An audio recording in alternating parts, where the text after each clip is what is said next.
Welcome back, everybody.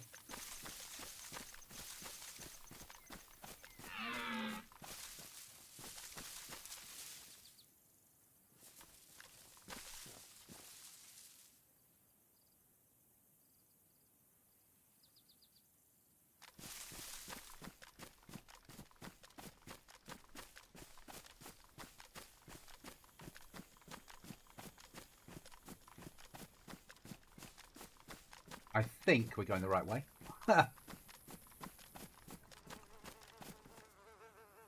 Not having a map isn't helping.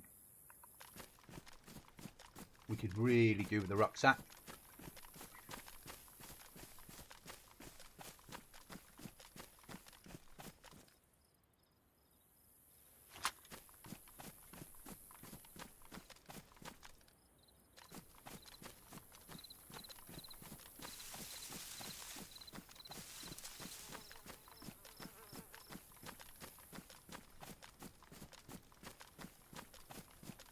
Had to get rid of the ghillie slots tonight because they were conflicting, unfortunately. It happens.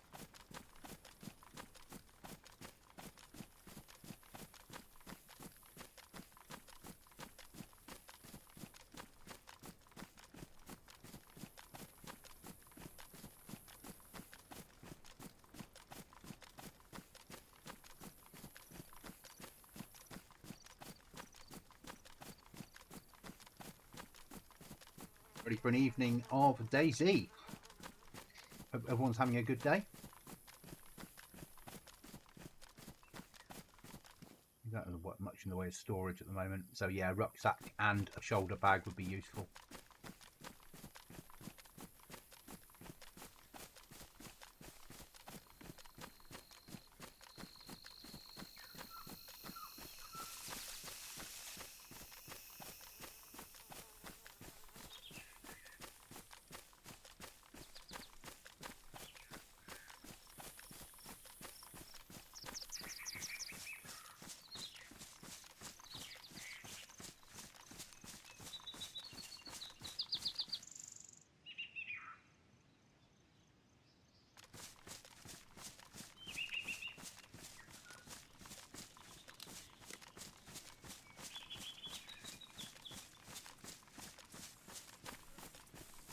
We're searching for a rucksack. Obviously some more food, a water bottle. The normal malarkey for me.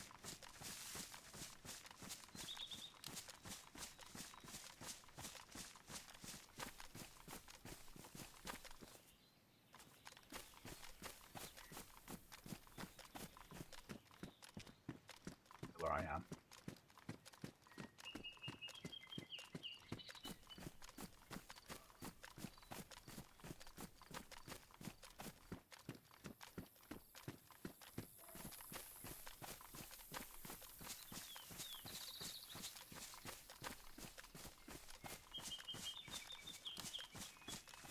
Hi Gurmit, how are you, mate?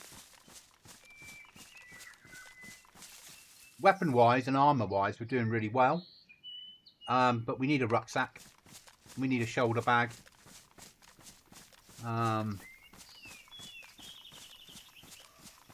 that's not amazing, but we're doing okay.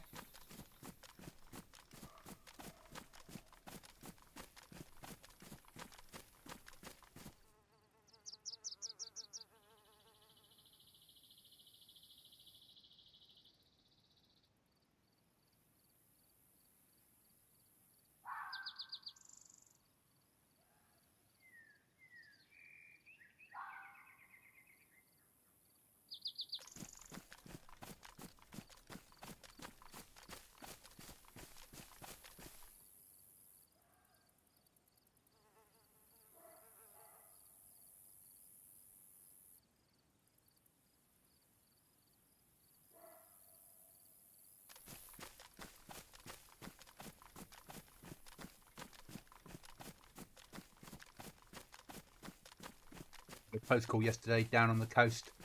Lots of us are that someone's just been killed on here. Oh look, there's a balloon up.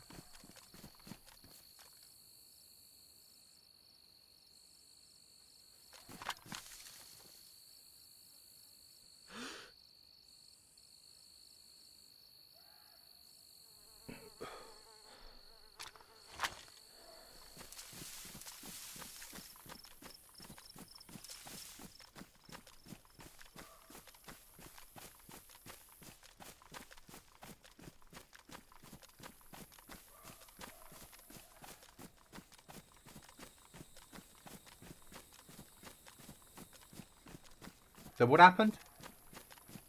Was that a close call with zombies or a close call with players? Because we're having deaths on here. People are KOS, which is nice. And there's lots of duos working the server.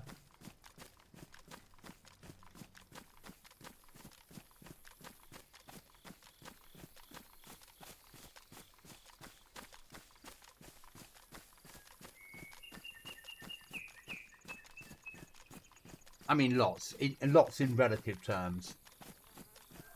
We've got 3 or 4 teams of 2 that are playing, not all the time, but they're playing.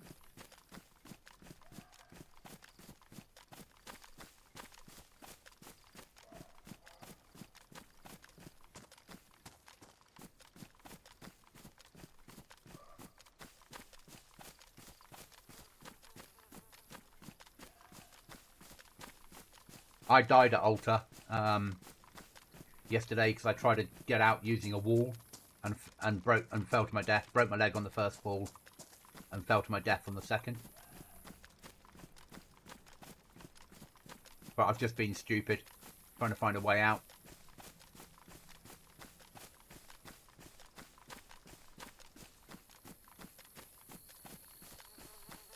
I love these little scenery things like balloons and shit that fly over.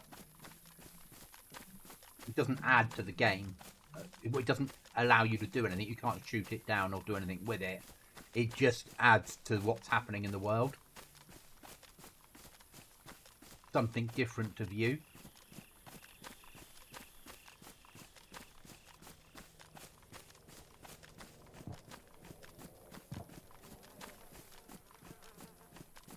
Not really after a heli. Though it is en route to where we're going.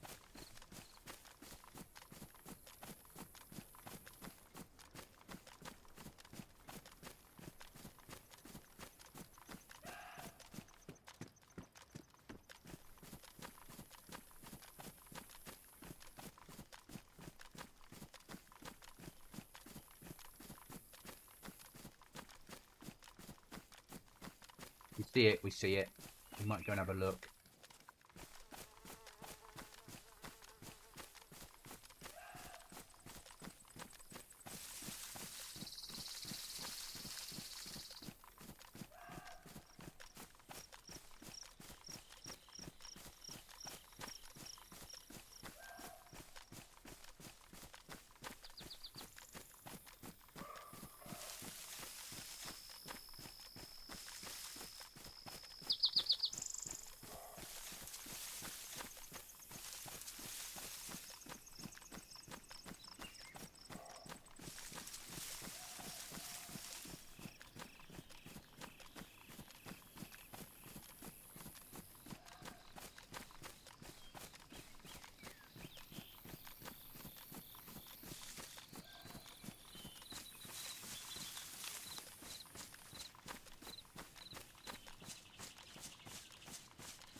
Is there any reason my dog just buggered off?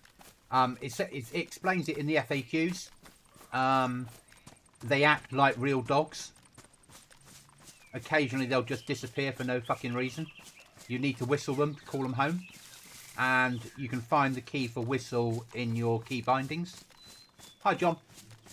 But dogs will just fuck off occasionally. Yeah, if you whistle, it'll come home. It'll teleport to you, basically, if you whistle for it. But you'll need to look in your key bindings to work out what the key is for whistle. Obviously, it can get killed. It will die. If you shoot it or kill it yourself, you won't be happy with the outcome.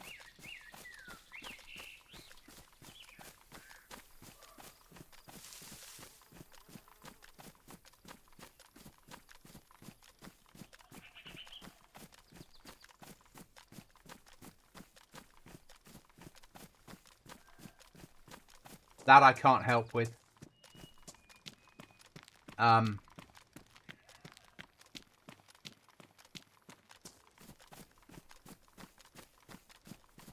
that would mean I'd need to take the server down and remove the dog thing, try to work out why it's failing, what it's conflicting with. Realistically, I'd have to test it with every other mod, which means that the server would be off for another week, and I've got no time to do it this week, realistically. I don't know what to say. There's no easy answer. But it's things like that I, you know, when I tested it, it was working. So I took it as working. If it stopped working, then I need to take the server down to try and work out why. But you're the first person that's reported it as not working. I would suggest raising a ticket, and then that way I can track it, and if I get more tickets coming in for the same reason, then I'll take the server offline.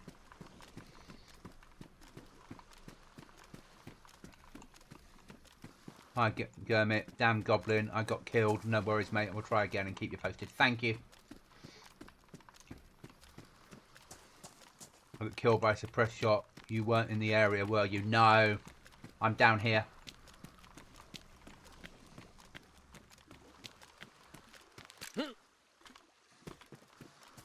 But now so much more can be suppressed that you're going to have to check these things. You have to be more careful.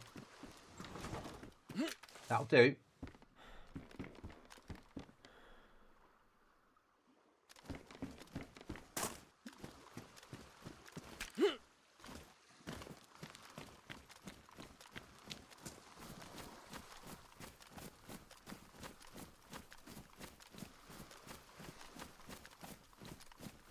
I mean, we're all going to have to be more careful.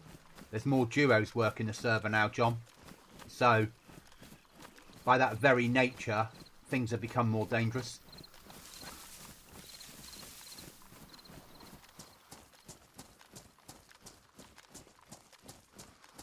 What key have you lost? That's not meta to tell me what key you lost. No, don't tell me. Because otherwise I could just make my way there and wait for them.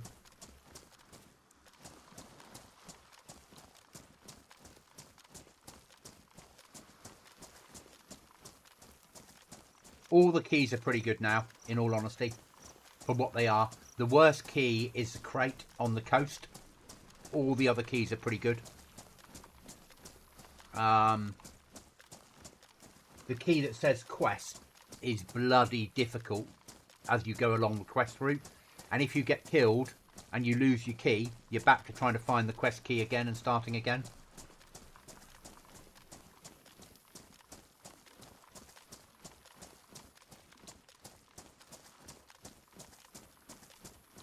And only one type of zombie gives the quest key, where lots of zombies give every other key.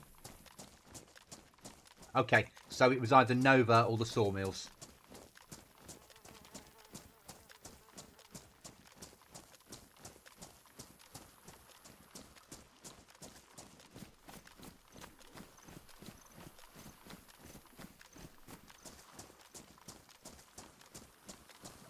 But I can see each day in the logs which crates have been opened.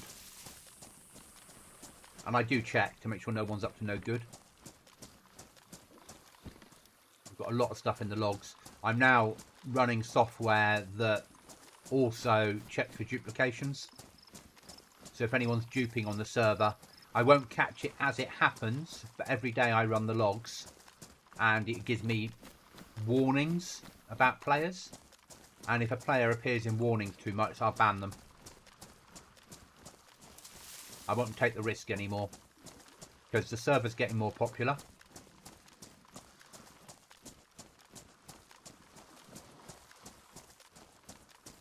I would expect if players if the server crashed or a player logs out and logs back in and an item's duplicated, they should raise a ticket and tell me they've got a duplicated item and then prove to me they've thrown it away. Because if they don't and I catch them, they will get banned. And that's not a you're banned for 24 hours, that's a lifetime ban for cheating and added to all the lists. See, the mistake people are making on here at the moment is they're going out with more than one key on them. Once you start picking up anything other than the starter key, you should start thinking about stashes and hiding items away. Choose where you're going to have your base, put a flag up, and start getting some storage down.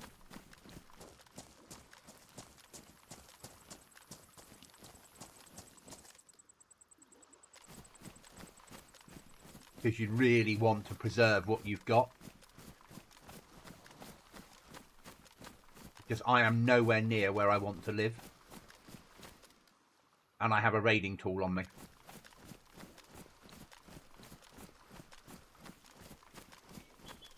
I sort of know where I'm going to live. Sort of. I've got an idea forming.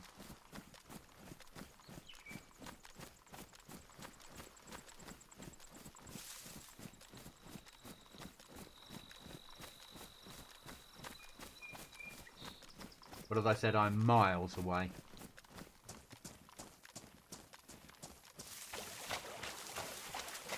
But we're running a long wipe, you know, apart from what happens with 1.29, which I have no control over. But my aim is not to wipe if I can if I don't have to. I'll do anything I can not to wipe. This server's up now until January, when we switch to the new server. And then when we switch to the new server, roughly the build you've got now is the build you'll get then. It'll just be 12-week wipes, or when a DAYZ update drops, it forces a wipe. And that's what we're going to do. We're going to run for 12 weeks, then wipe, then repeat. Because I'm getting busier in real life, and potentially February, March I might get very busy.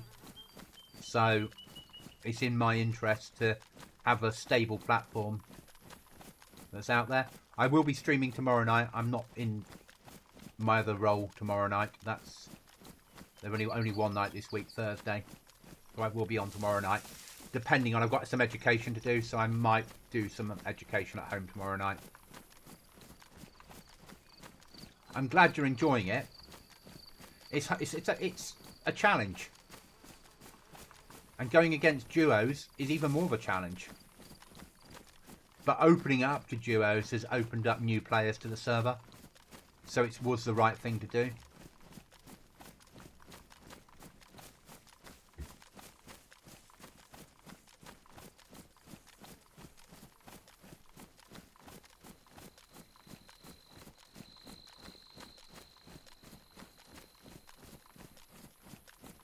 Before it felt very PvE with the occasional very random rare firefight. Now there's more firefights, more things happening.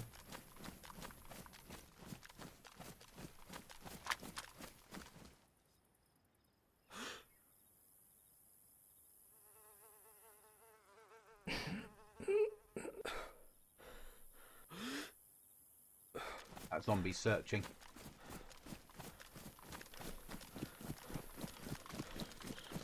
Hi, Restless.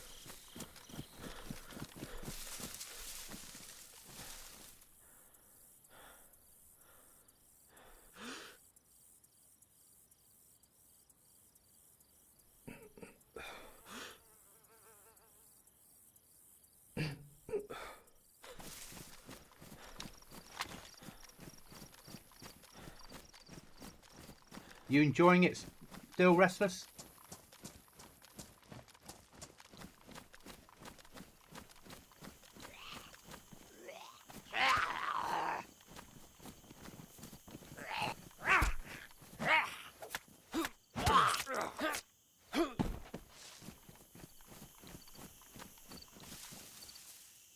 It does give you some...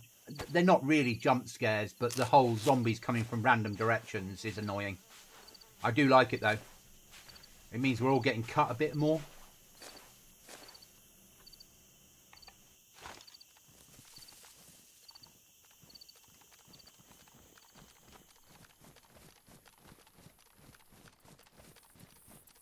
Thanks, Restless. I wouldn't have known that.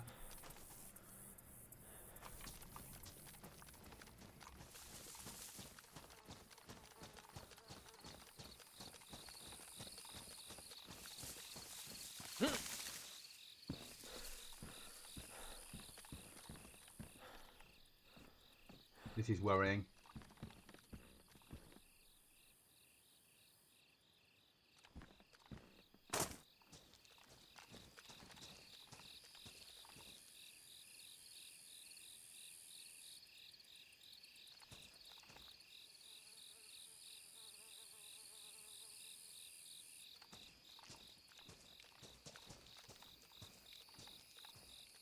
It was Brash that killed you.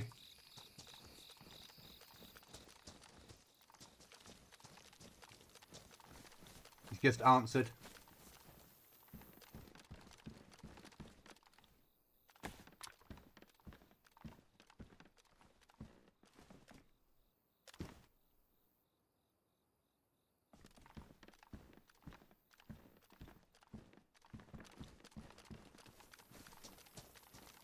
A lack of zombies in here.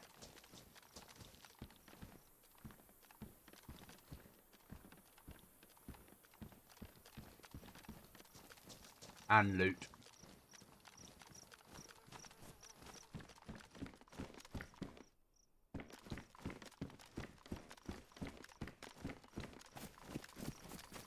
I just mentioned it in chat.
Okay, John. Get barbed wire. Billy Goblin.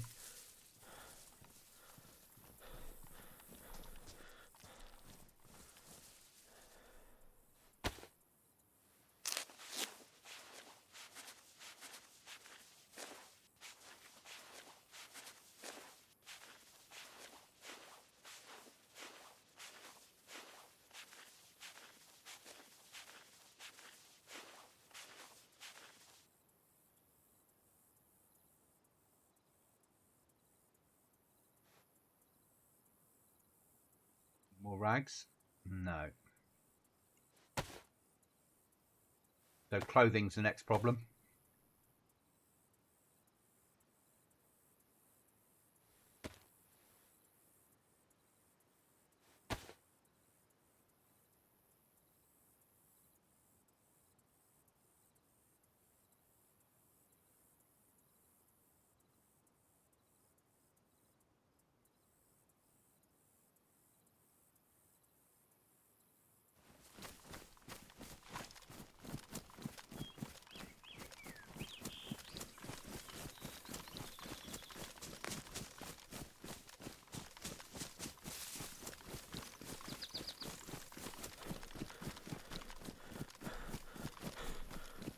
Right. Clothing, water bottle. We've got a basic rucksack. We're good to go.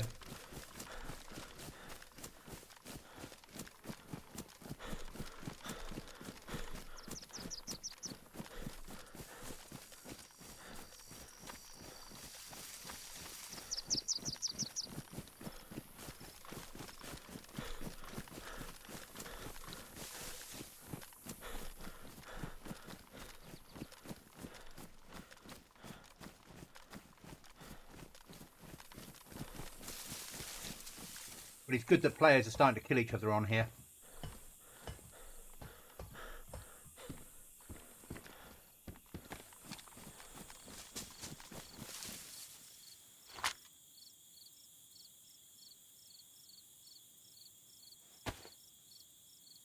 I need the rags more than I need the clothing.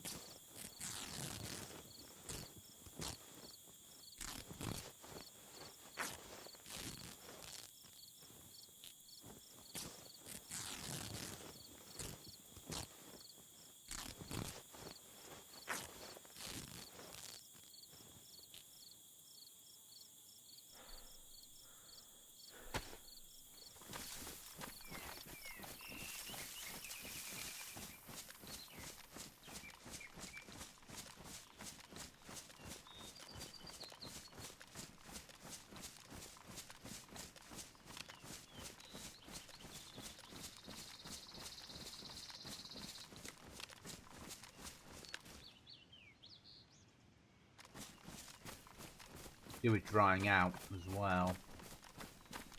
But I'm working on the sun's quite high. It's not going to rain for a while. We should be okay. Should.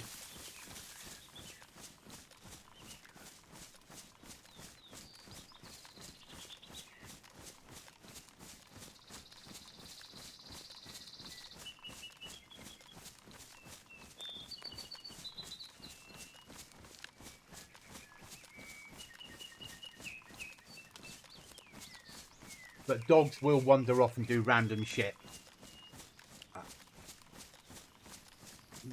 Some say it's a limitation of the mod. Others say it's because dogs do random shit in real life as well. And it was written into the mod on purpose. Which is where the whistle comes from. But as Restless said, if that's because your gloves on, you can't whistle. That's fair.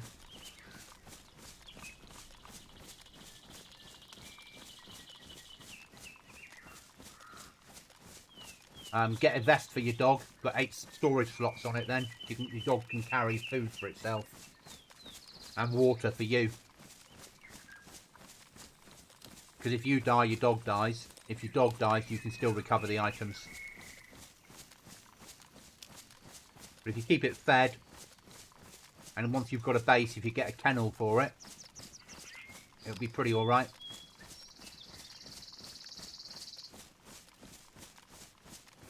Obviously get a gas mask for it if you want to take it into gas zones.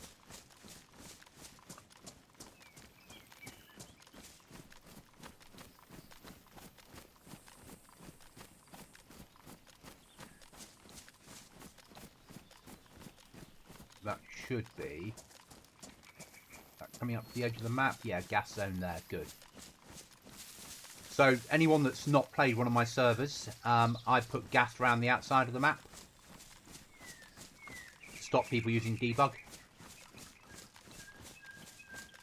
I'd like to say that I do it myself. I use a mod to do it for me. It does it in server-side mods, so it just loads in. Players don't need to load it. And it just means that the debug area is out of bounds. It makes the server more stable. Stops idiots burying stuff in there or driving in there and causing problems. Obviously, yes, if you've got an NBC suit, you could still go in there, but it's a lot of hassle just to go into one area.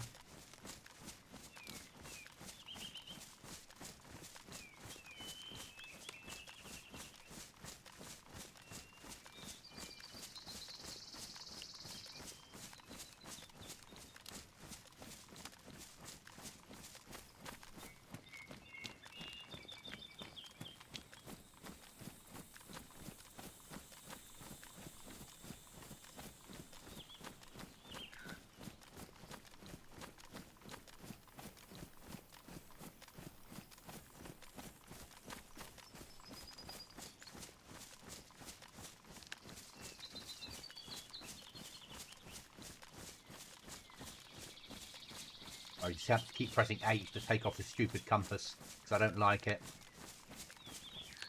I think if you're playing as a duo, having that up at least allows you to give fire control orders onto an enemy, or even that, but it's not for me.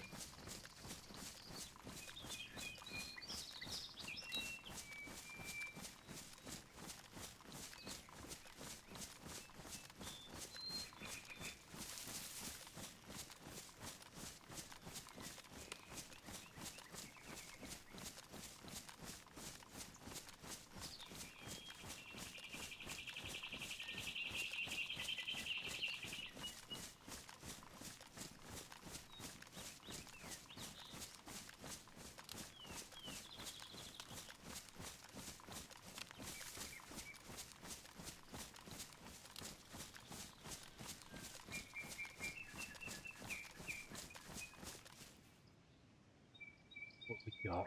We need a leather repair kit. Altar would do the job, but Altar's dangerous at the moment. Too many players recycling now to make Altar a safe option.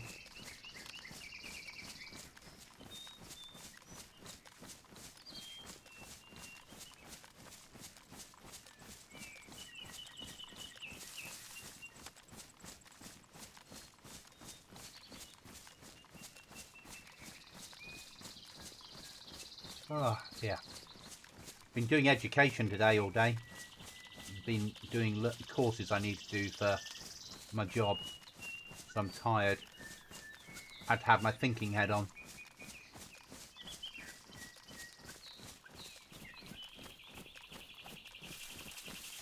Goblins don't like to think.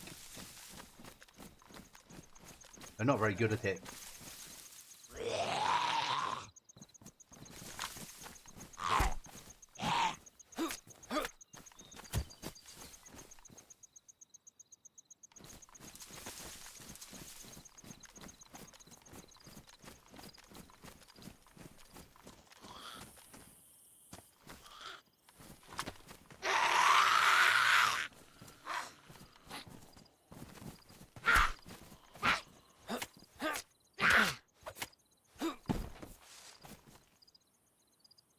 You know, it's worth having.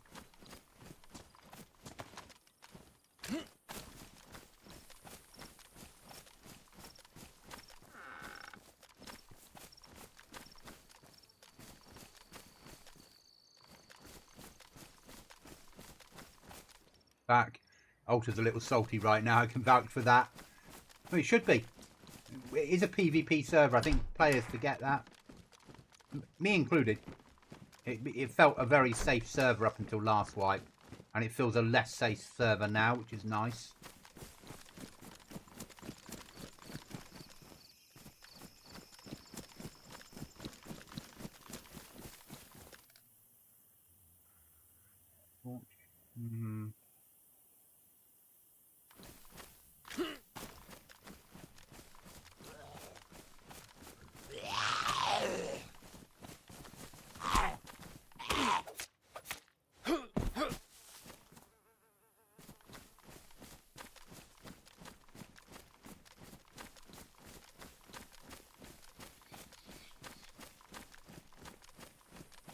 We're going to get kills on here now. Because it's harder to get gear, people are going to protect what little they have more. Which is fine. It's how it should be.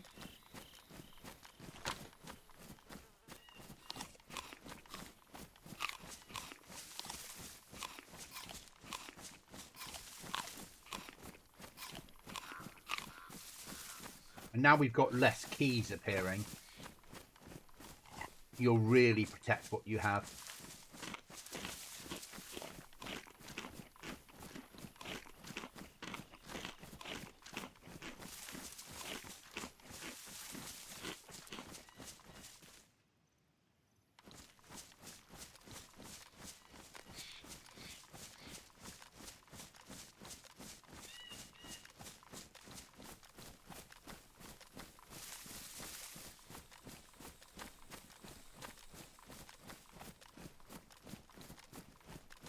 And the air raids are great.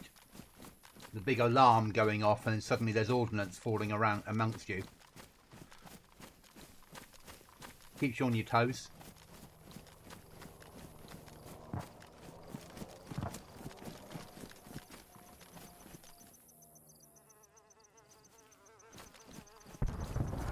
Could really do with DAYZ sorting out 7.1 surround. It really does not work.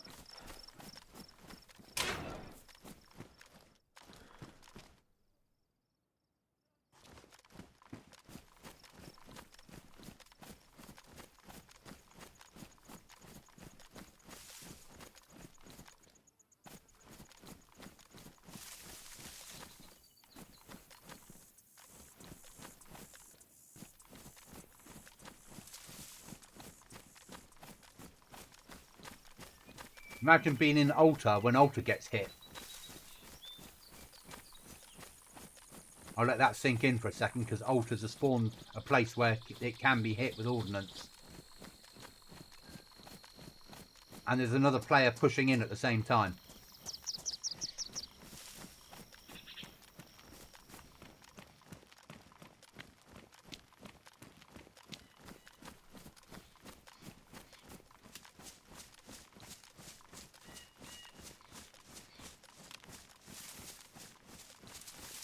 We don't have a map, so at the moment I'm working a lot on memory. And even if we had a map, that doesn't massively help us until we get a pen.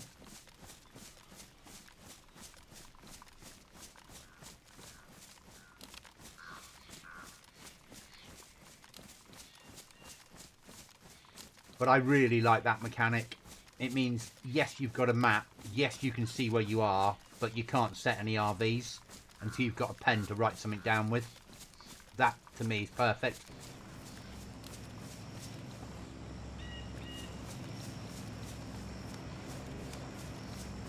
The bombing run gone in somewhere. Right, gents, I'm off heading back in to server. Have a good stream. Thanks, Restless. Thanks for being here, mate. Massively appreciated. That tells me you're enjoying it.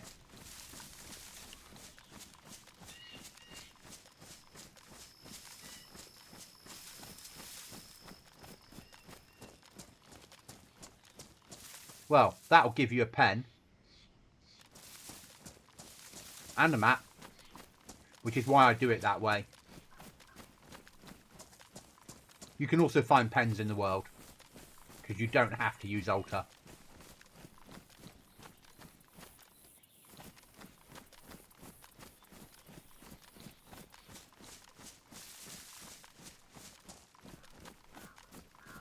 I wonder.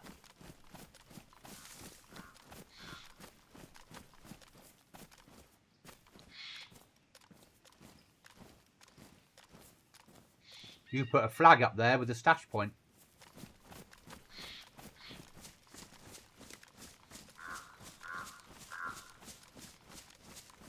Put a flag up there and a wooden crate. Nobody would look up, and you could have a stash up there. Arguably, you could even build a tree house.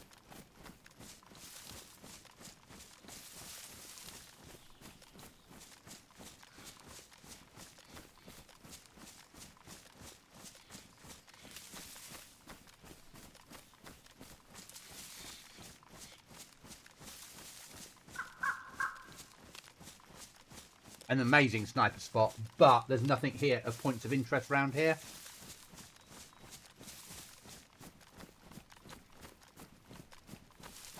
But if you knew you were being pursued, going up there might save your life.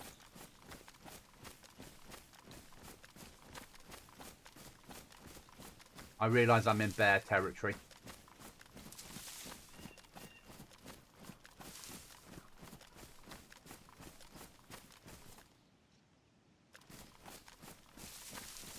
I've set the events like the aircraft and things like that to be every 30 minutes now. It used to be every hour. So I've just increased the amount of times that they'll spawn. So there's plenty of stuff happening on the server.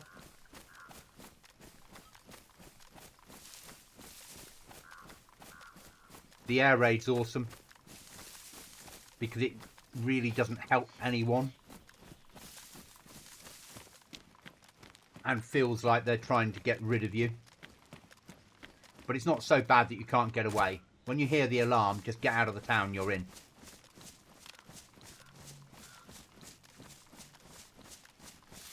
Right, if we push back, when we hit the river, we should be able to find a town with a well. Ish.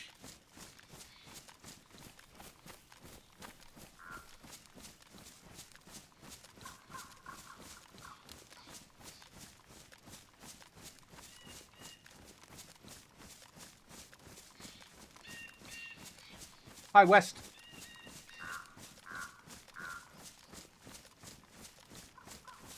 I'm glad that they're working, mate. I didn't know whether the C-130 crashes were working until I had no way of testing it, because you can't force them to spawn.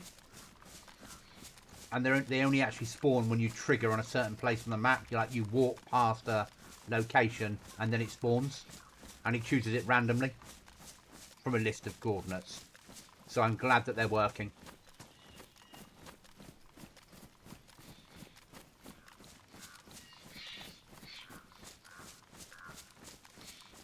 I'd like to know who I killed yesterday, who then I bled out afterwards.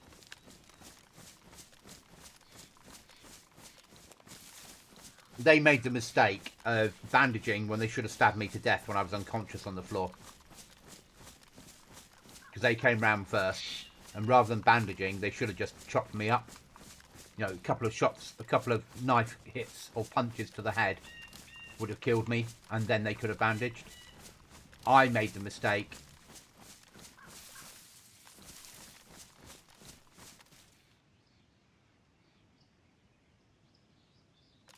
of not getting clear, bandaging, and then going back in for the kill.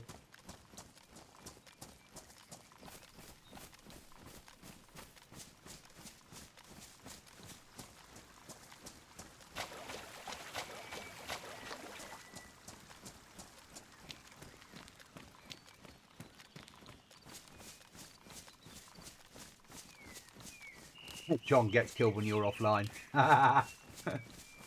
Someone else taking your kills. But we've got about 4 new players on the server that normally don't play, and they've been playing a lot in the last 24 hours, which is really nice.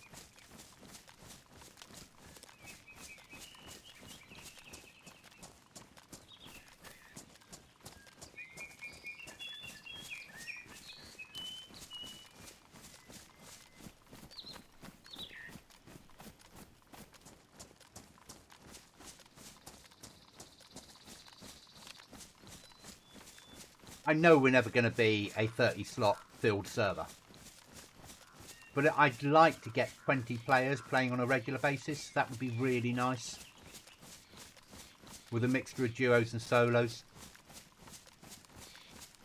Because of the way I've designed the server, you'd bump into people.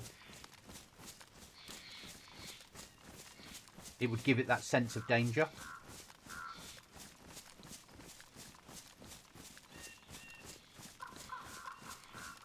But now we're not overly switching the wipes. We're going to stay with what we've got. Just, you know, we might, after Christmas, do a month with it. I might add the late fall, early winter mod, but have it turned off. So it just sits in the background. You all load it, but it ain't loaded. If that makes sense. So I don't need to add it again. And then whenever I need it, I just initiate it in the mod list on a restart. And then we go into late fall, early winter and change the temperatures.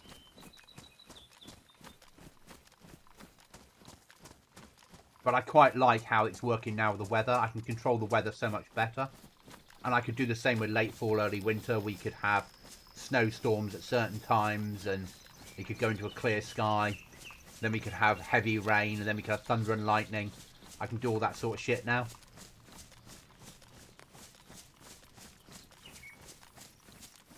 Your dog got killed by Zeds. At least you didn't kill it. That would have been an embarrassing moment. Because if you'd killed it, now you'd be dying. Basically, guys, I've hinted at it. Restless knows, because he had it on another server. If you kill your own dog, you get curry. Whatever it's called, courier. The one that you can't cure, that you get for eating human, killing human and eating human. You get that for dog if you kill your own dog. Not if you kill someone else's, that's a threat. But if you kill your own.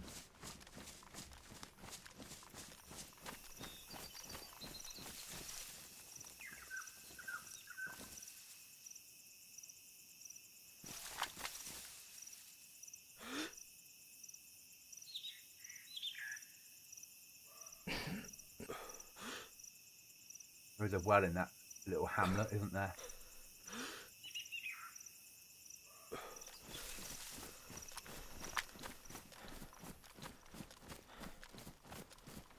Yeah, when dogs turn up, lots of them will turn up because of the spawn, and you can choose. You can only have one dog at a time. But there are 15 or 16 different types of dog. I'd really... They don't have spaniels on here, so I'd really like a Labrador.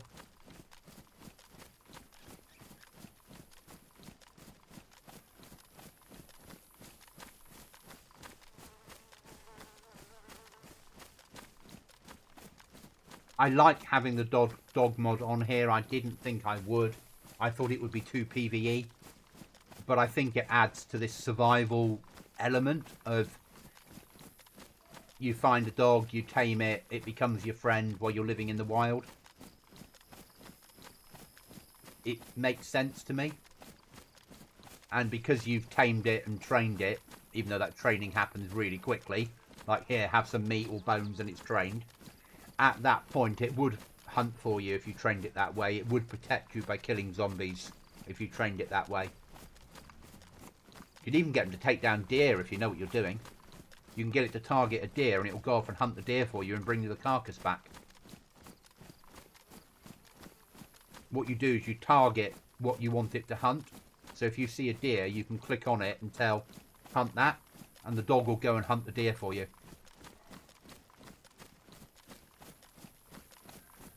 Yeah, I mean, if you, don't get me wrong, if you get a dog kennel and take it home, you can interact with the dog kennel to spawn in a dog of your choice.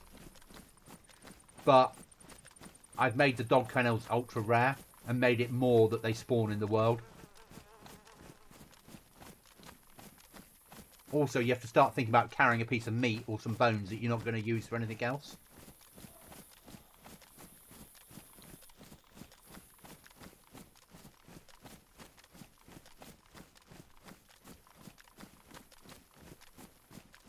Now, obviously, you can at any point now press P and see how many people are on the server.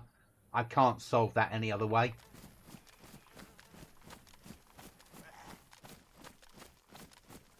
And I'll live with it because you little bastard.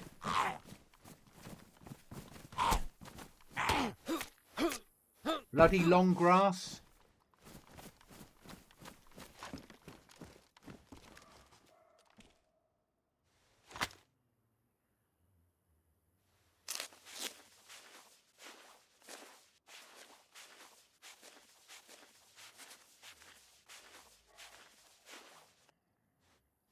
I reckon everyone's getting through a lot of rags now.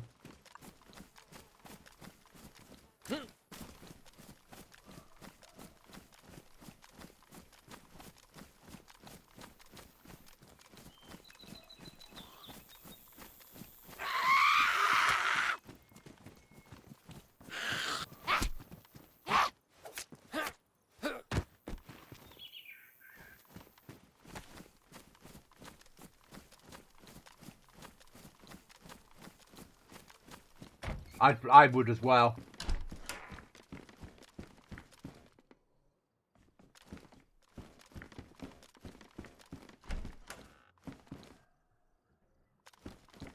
Once you've got a base, having a dog kennel makes sense.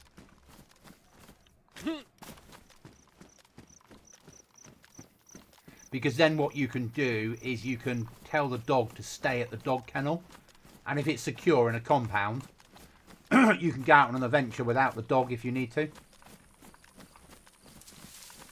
See, the last thing you want is someone being able to get access to your compound.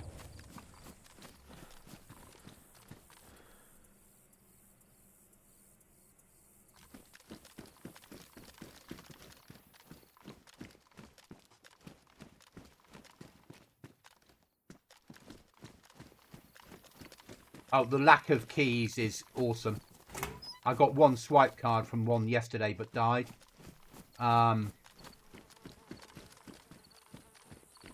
It's a 20% chance every time you kill a zombie that it will give you a key, apart from the end game key, which is a 1% chance.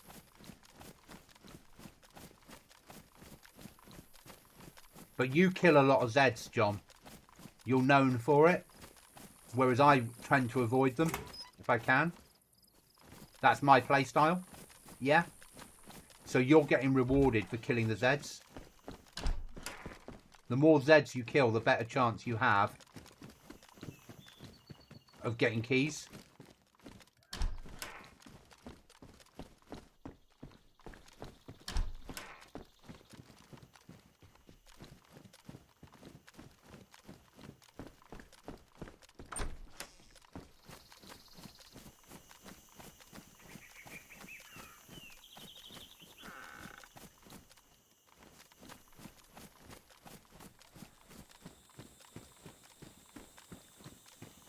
I think don't need to get the keys, they're just killing you.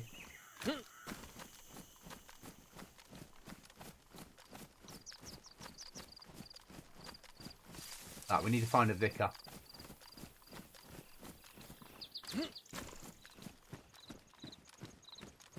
Come on, Mr. Priest, where are you?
So, down there, round there, round there. Okay.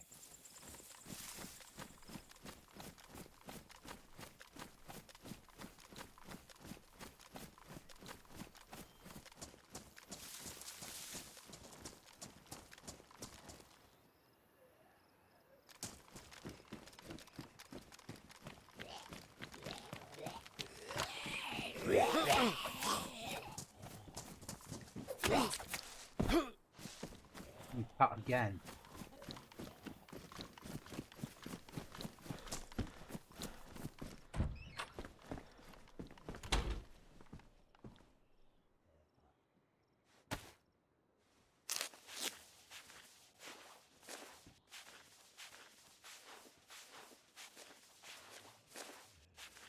Also, the medical case now is immense. Just full of loads of medical supplies.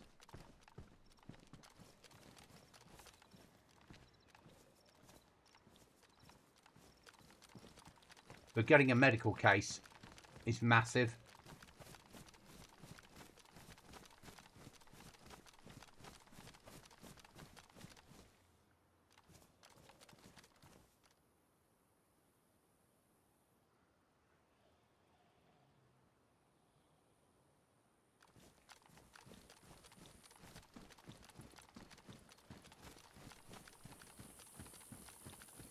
Somewhere in here?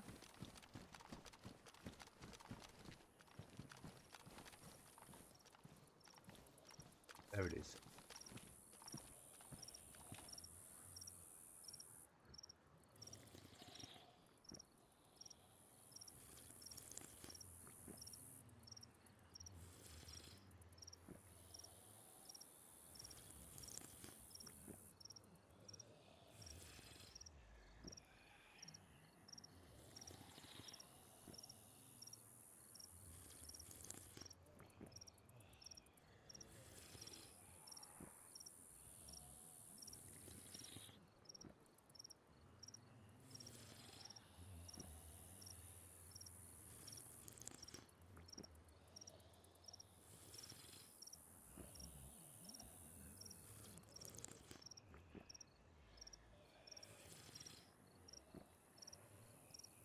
Yeah, the long grass covers them up completely, doesn't it?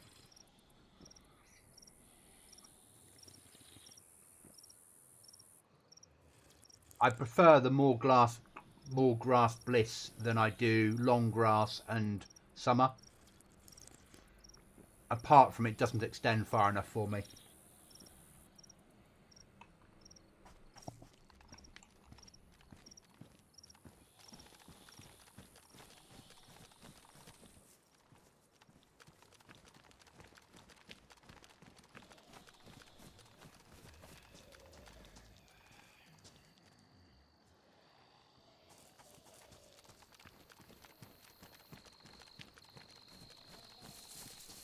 John will be off to kill him now.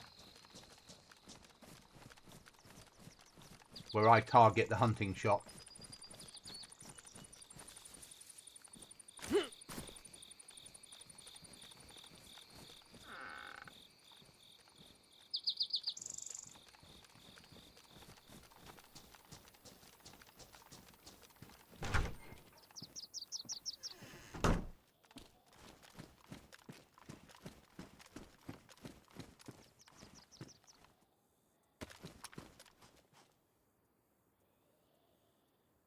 R700, take that. Tomato seeds, will certainly take them. Food's so desperate on this server that growing food would make sense.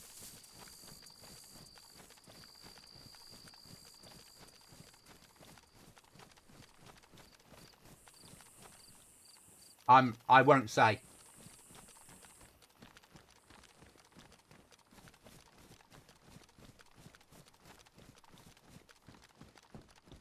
For me to say would be a meta breach.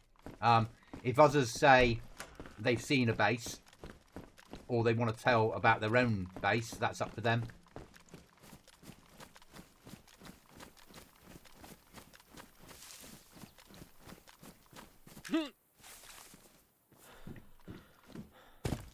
I've got a saw, guys. I'm just saving it to hack into someone's code lock on a container. That's worth having.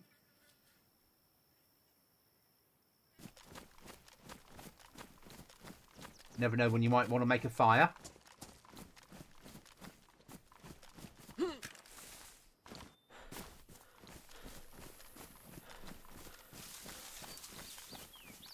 I've not found any nails or a code lock.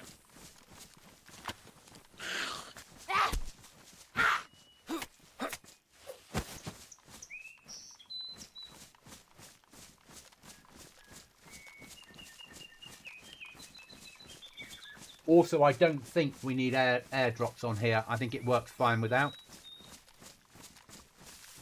I only went to Alter to get the Mark II pistol and ammo.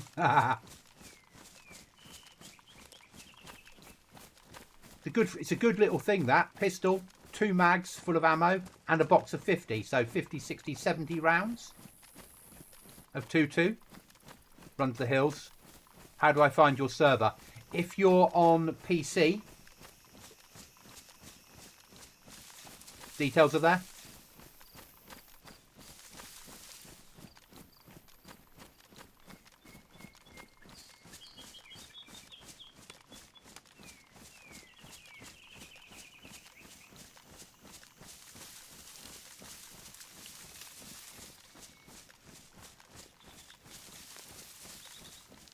And it looks like there's hundreds of mods. There's not. There's about 30 something, 29, 30. But they're all little quality of life apart from the weapons mod, which is a nice weapons mod, but I've made the weapons ultra rare.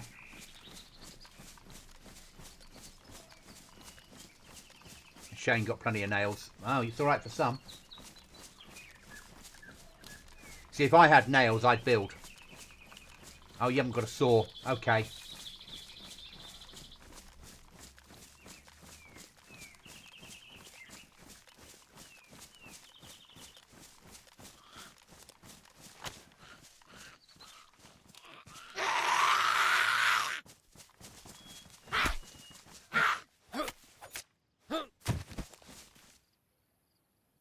God tier.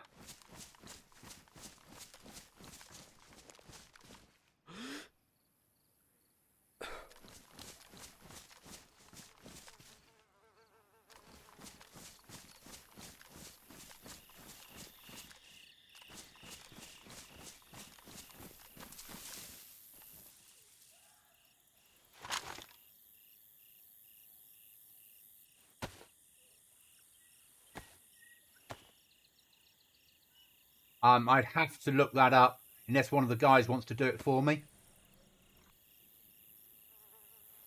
Give me a second.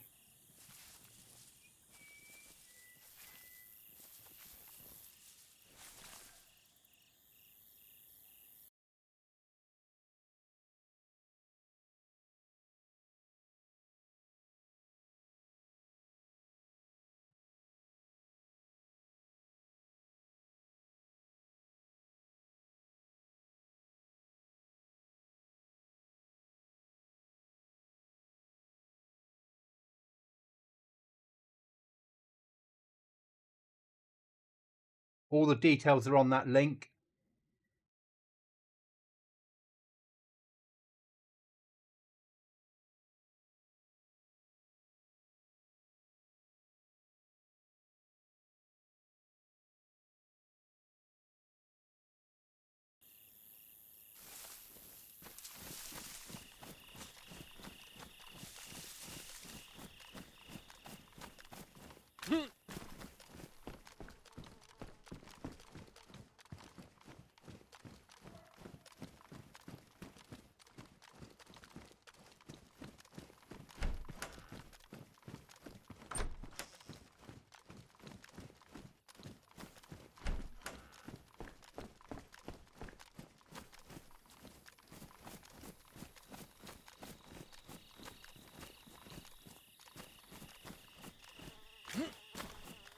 That's the right run.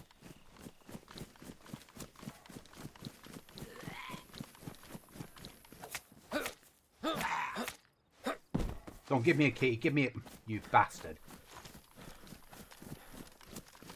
Oh, guys, as of the next restart, you might find Rudolph and the friendly devil goat on here. Or it might already be live, depending on how it works.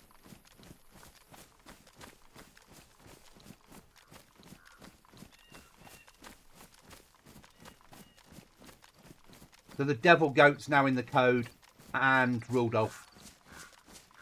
You might shoot yourself a deer with a red nose.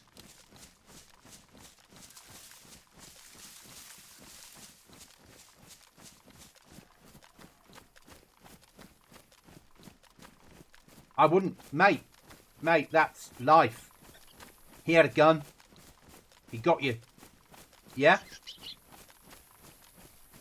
Next time you might have the gun and you get him. I wouldn't worry.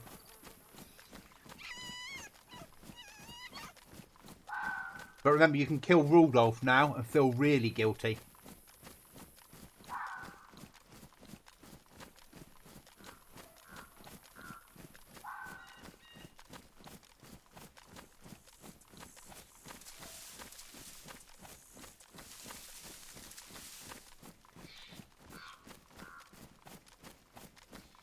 Or you can find the goat with the glowing red eyes and feel like you've done all a service, sorry.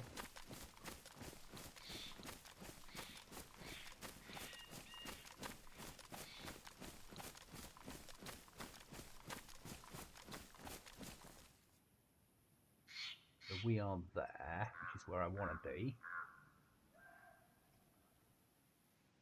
I need to be targeting there, maybe pushing in. We might go and take a sniper position overviewing it. See if anyone's around in there, because we've got the sniper rifle.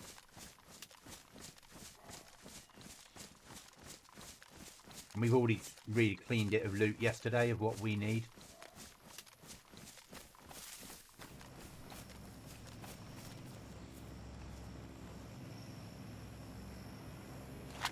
Russian bombers.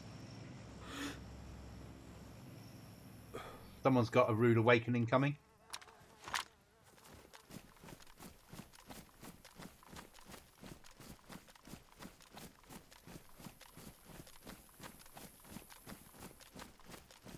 Okay, John.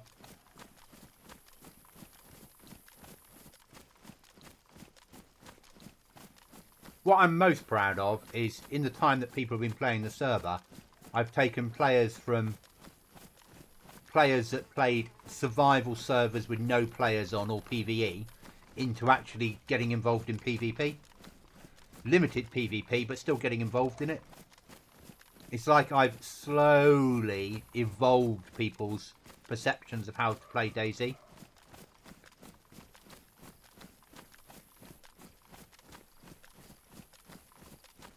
I get that they're never going to be Aftermath type players. But I wouldn't say I am currently. I'm more of a this type of world. And the evolve for me is I can now play solo.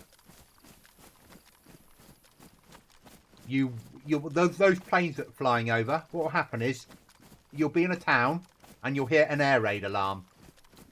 And then about a minute and a half later, they'll fly over and drop ordnance on you. So get out of the town.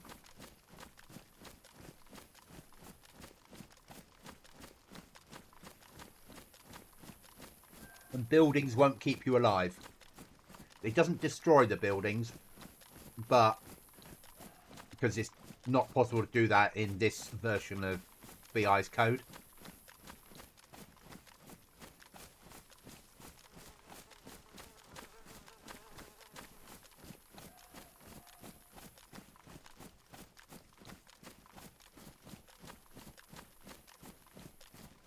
I'm hoping on here base building will feel like a, not an end game, but like you've really accomplished something.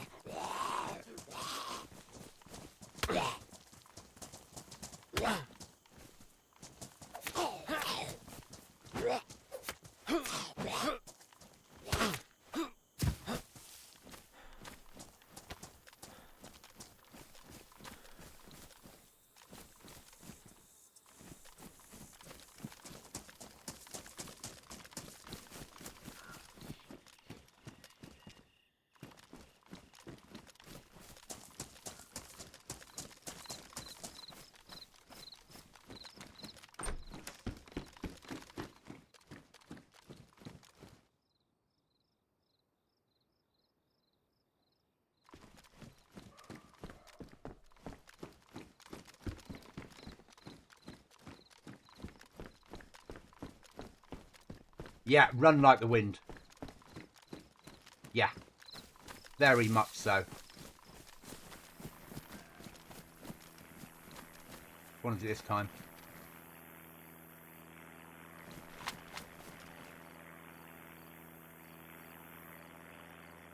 The biplane.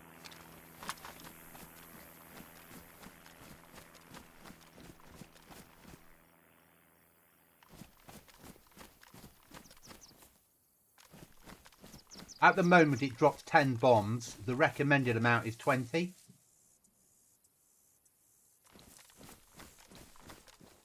But I set it at 10 just because I didn't know how the server performance would take the hit. And it's holding fine at the moment. That doesn't mean that I won't put it up.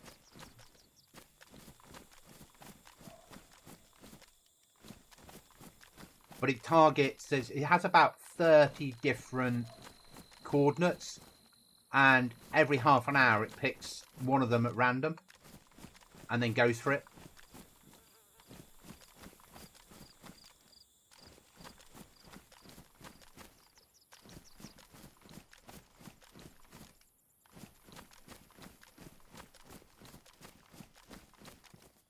The problem is if I set it too high,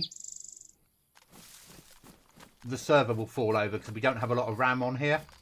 We're already using 50% of our RAM at the moment just to run the mods we've got.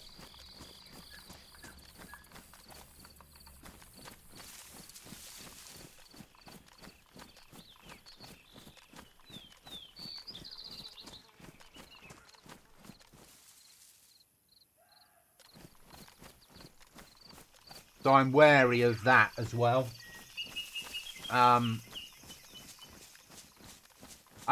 But also, John, you might find that you're fine, but Restless, who's connecting from the States, might no longer be able to connect. Yeah? It's all those little things. And as people get more loot, then it takes up more RAM and more resources all the time. So it's a massive balancing act, which is why one of the reasons we're moving to the new server next year. So have a lot more resources at our disposal. I can make a better experience. So an empty server that's just vanilla has about 8,500 FPS. Every time that you add a mod, or someone builds a base, or someone keeps loot, that FPS drops. The more it goes down, the more unplayable the server becomes, until you get to the point where you're forced to wipe. In very basic terms. It's a bit more complicated than that, but that's the basic terms of it.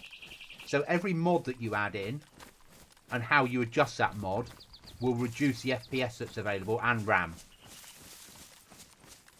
And my aim is to keep as much FPS on the server as possible.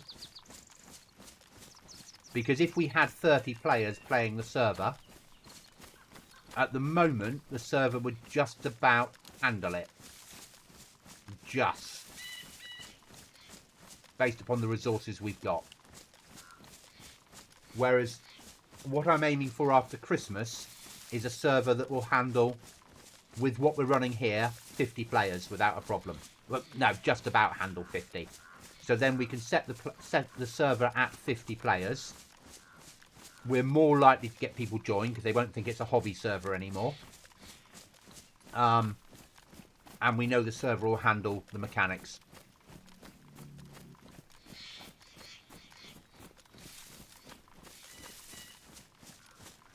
On my current provider, you have to pay for the slots. So we pay so much to have the server, and then we pay an amount of money to increase the slots from 10 to 20 and 20 to 30 that we've got. On the next provider, I buy a server that has 127 slots and I choose how many can join. But I also realise it doesn't have the resources to run 127 slots. That's based upon something I have to pay for on top of it.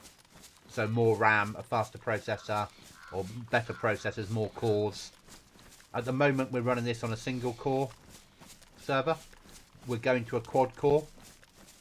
At the moment we're running on 14 gigs of RAM. We're going to 16. We're getting a slightly smaller hard disk, but that's fine.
Blame the Russian modders that have written bad code.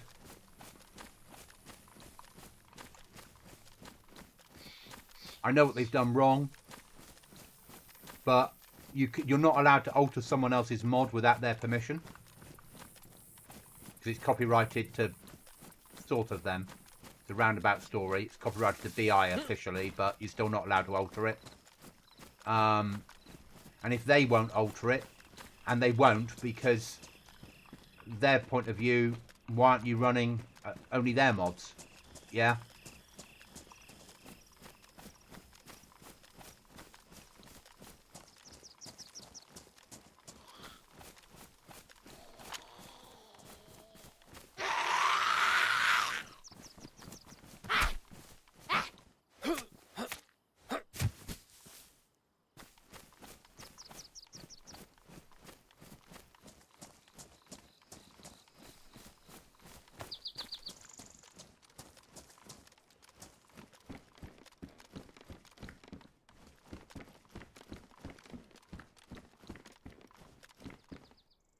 God tier.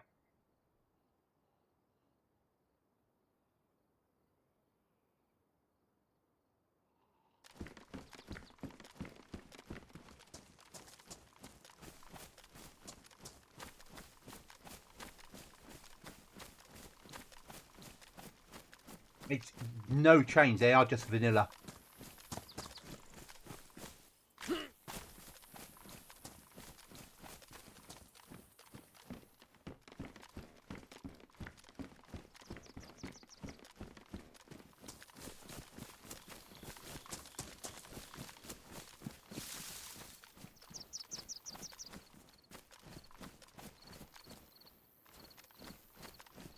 Too many doors are open.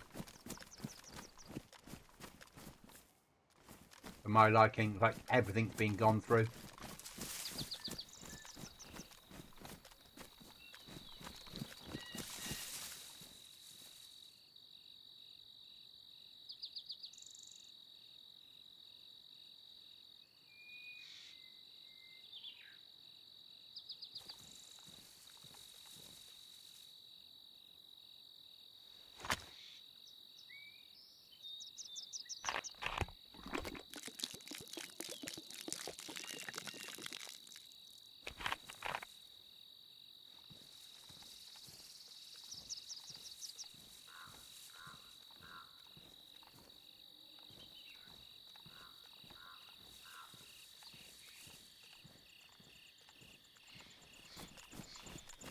Don't feel safe filling up this well.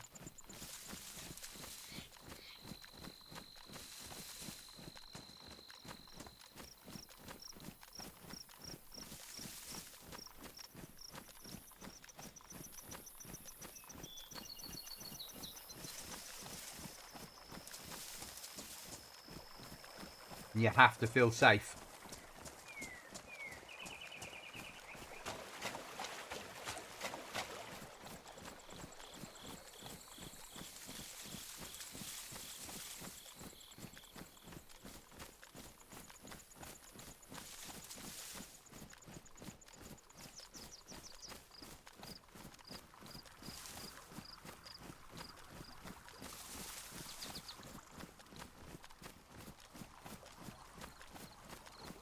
I don't know. I don't think the mechanics go that far.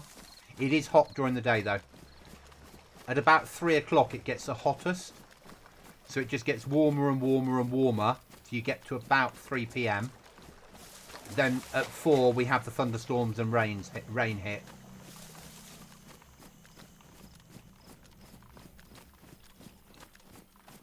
We'll probably get more of those type of mechanics with Badlands. When that drops in the future.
Can you? Yes, you can turn that into a hook.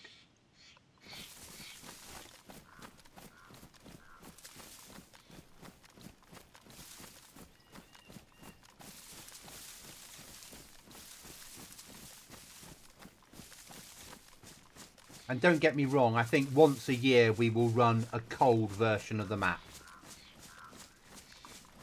But it'll be once a year for 12 weeks, we'll run it cold. And the rest of the time we'll run it warm.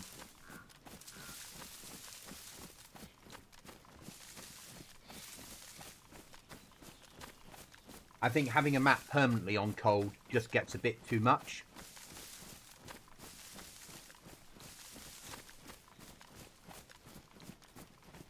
And I could make it warmer than this. It's not stupid temperatures now.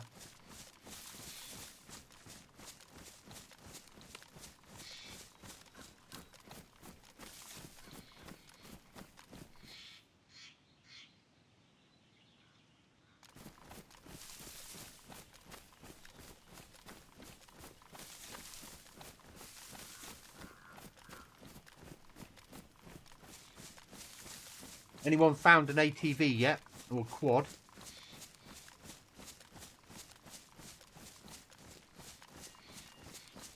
I haven't decided whether we go to full-on cold, whether we go late fall, early winter, or whether we go proper snow. Either would work. The downside with going to proper snow is I'd need to add in the snow clothing, but that's all I'd need to do. I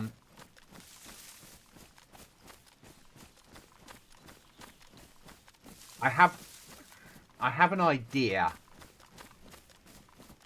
for next wipe, when we go to the new server, of loading, when you load the server, late fall, early winter, and probably the hardcore snow mod. So everyone will load those mods, but they won't be initiated.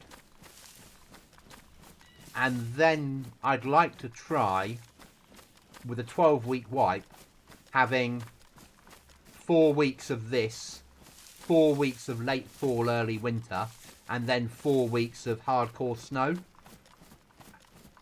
So you've got 4 weeks literally to get your base ready and start building supplies.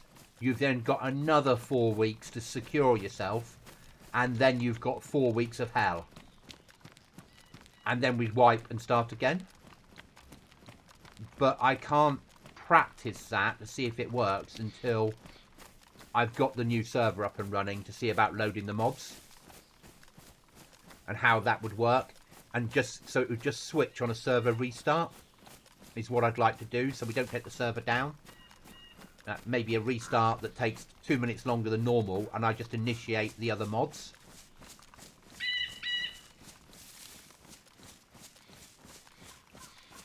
And change the temperatures and change the weather.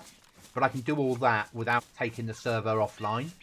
I just have to decide. I have to practice it. That's the first thing.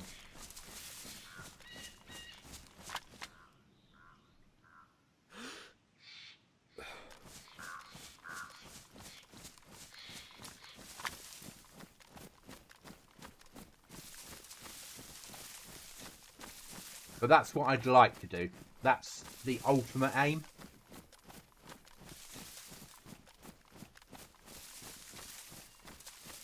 And then you literally get a month of each weather condition, moving towards a harsh and a mouse type winter. And then we'd load the snow clothing in from the beginning and the snow weapons. So people would have to choose to store the kit that they wanted, which then causes a new problem. And those first 4 weeks of blistering heat, or not blistering heat, but this sort of temperatures, would be your chance to get ready for what is coming. The downside is if somebody joins the server in the last 4 weeks, they're not going to stay. So I have to allow for that, if that makes sense.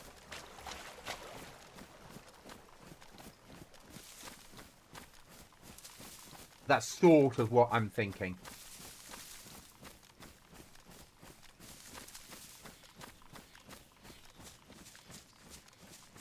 But when I've got the server off, when I've got the new server and I've paid for it 13th of December, roughly, you guys won't have access to it until the end of January. Ish. Because I might roll it over early if I can get it all working how I want. Might, because I'm on leave then.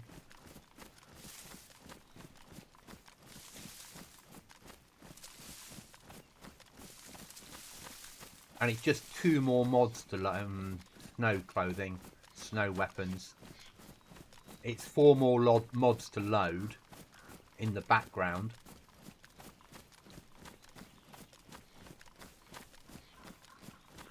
But I have to load them at the beginning of the load wipe, because you need to load the terrain mods in before you start loading other shit. And then I want to see how late fall, early winter works with grass bliss. Whether you'd still get this but snow underneath, or whether you lose this. I know with a big snow mod you lose this completely.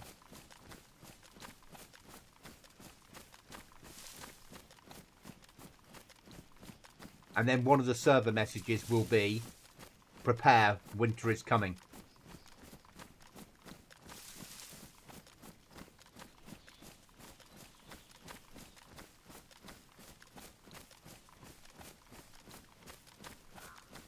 It would just put a whole new dynamic into survival. And you wouldn't want to eat your tins of food that you found. You'd want to save them for when winter comes. Because what I'd probably do in winter is play with the animals a little bit. Maybe there'd be less animals.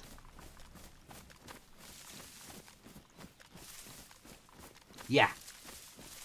But I can't guarantee it will work. That's the trouble. And it's not one of those things that I had time this wipe to test. But I think it will. I think it will. When word gets round, from a streamer and content creator point of view, or when you guys that have friends that play DayZ and you talk about it, it becomes a different dynamic. There is a possibility then that we go to a 60 slot server after Christmas and maybe have it as trios. Because trios is always more popular than duos. But I realise there's a downside to it, that our solos would hate it. So I have to balance it right. Going to duos was a hard enough decision, because I didn't want to lose the solos. But I realise if I want it to be more popular... And the other thing I'd like to do long term is do... Bear with me on this one. Is do a PvE server.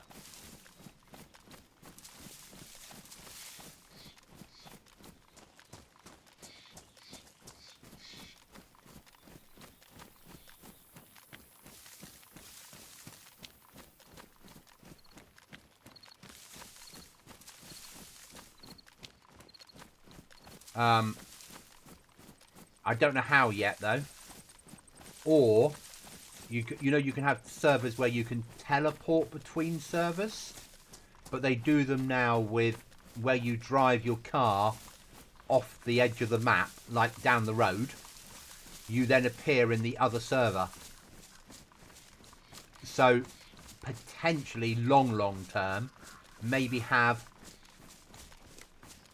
Chernarus, Sakau, Livonia and the new one all linked with road junctions.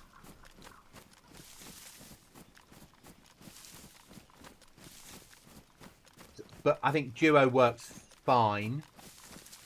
So long term, that would be a nice thing to look at, is having you could drive your vehicle or walk into a tunnel and then it will load you in with what you're carrying on you into the other server. Because that could be a really nice mechanic. Because you could live on Chernarus, loot on Sakau, and PvP on all four, you know? And then I could run Sakau as a hardcore winter, but with better loot. You know, the new one when it badlands as hardcore, but with better loot. Livonia as a raining mess, and Chernarus as like it is now. And you could do things like have raiding tools spawn on Sakau.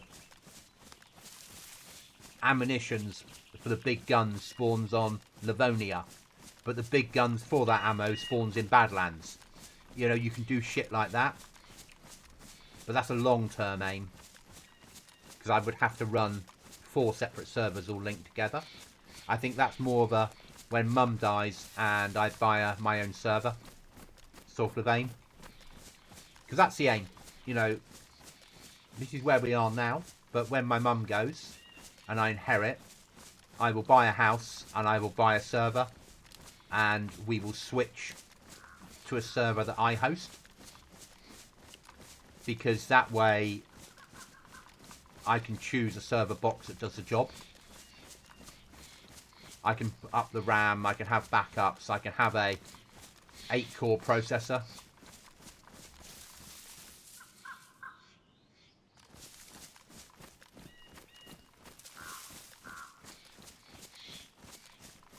So I have plans. I certainly have plans. And I'd also like to run other games. So I'd like to run our own Scum server. I'd like to run a...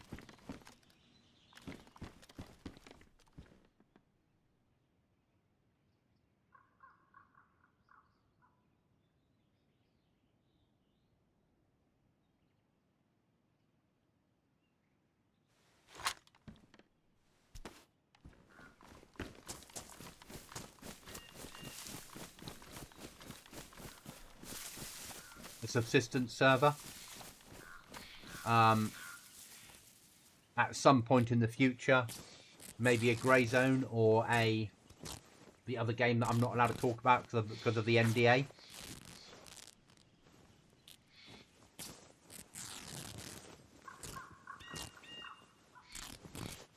But that's things that when it won't cost me more money than just electricity costs, they becoming more important.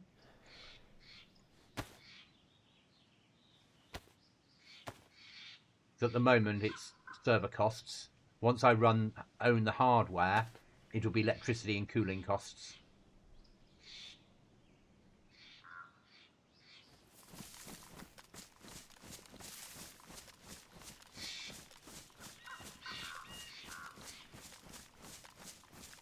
So I'm reluctant to go to... It was hard enough making a choice to go to duos, but I needed to grow the server.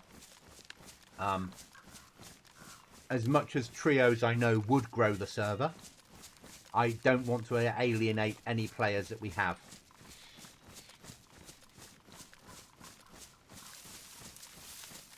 So it's a choice all the time.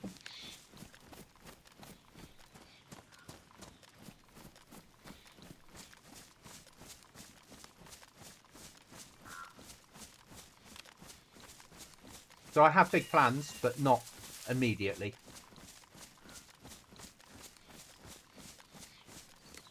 I'll probably never go to Base Building Plus. I think for a survival server, RAG feels right. The Hunter Cabin, as much as it's a bitch to build, does give you your own well. So that feels right. And the containers, I think, massively add to the server. This, guys, spots like that make bloody excellent bases. Build over the water. You can fish from within your camp if you have a hatch. You literally build across there. You've got walls at the side that you don't need to build then.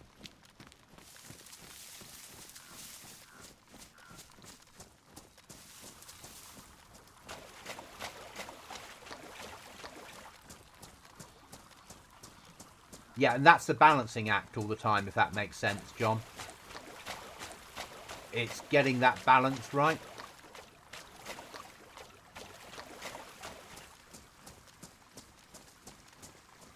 I like the fact that we've got lone wolf and solo serve players that feel happy to play the server. But ultimately, if we don't grow, then I have to think, is it worth paying the money to run a server?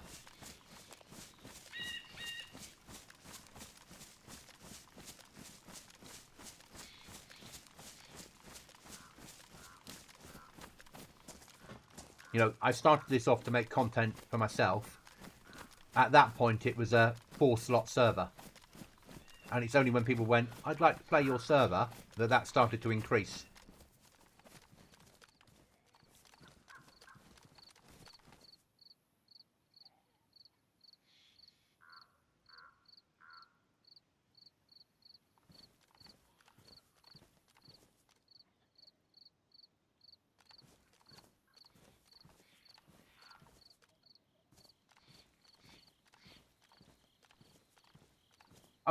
100% they would. But I don't want to alienate my duos and solos. You know, for a long time I didn't go to duos because we were a solo server.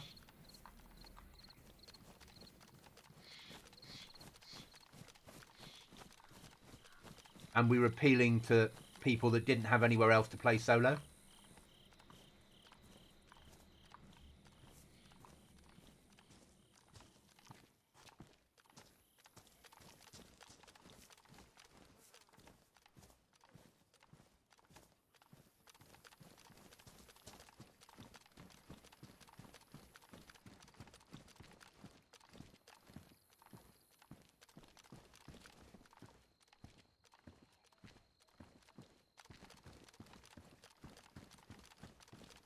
Only we had a key.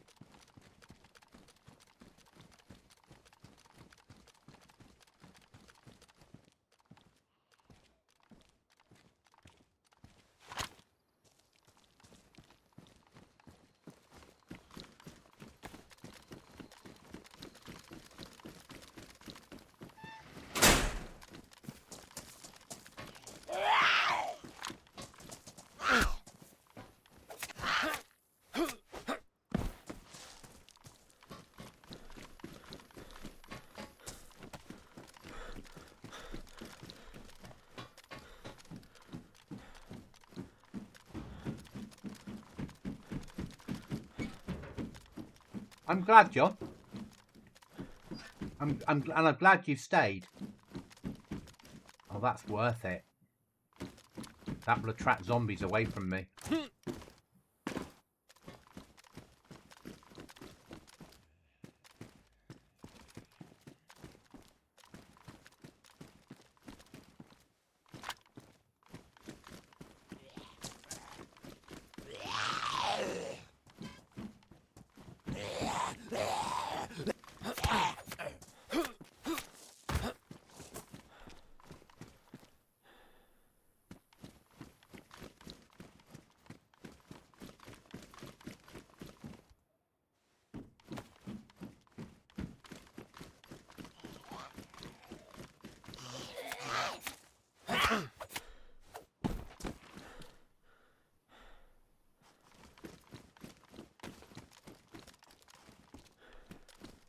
Someone's been through here because of the amount of doors are open.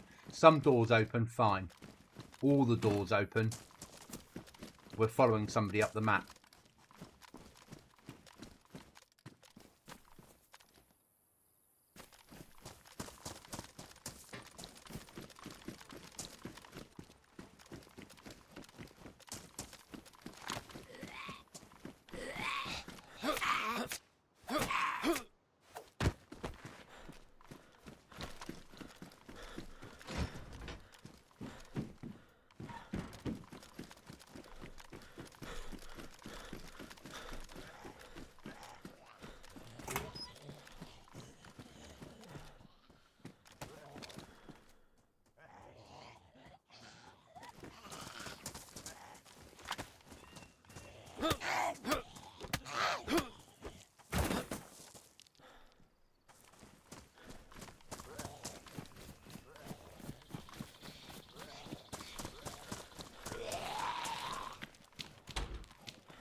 Come to me.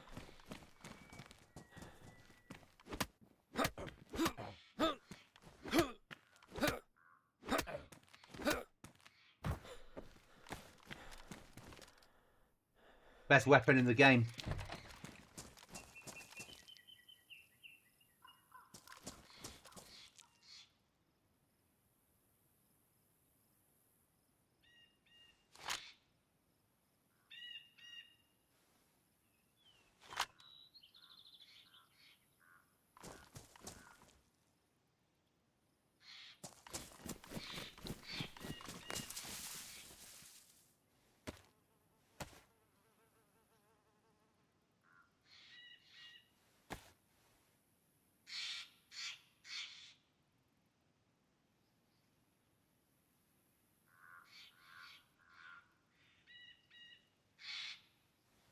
Yeah, for Zeds, 100%.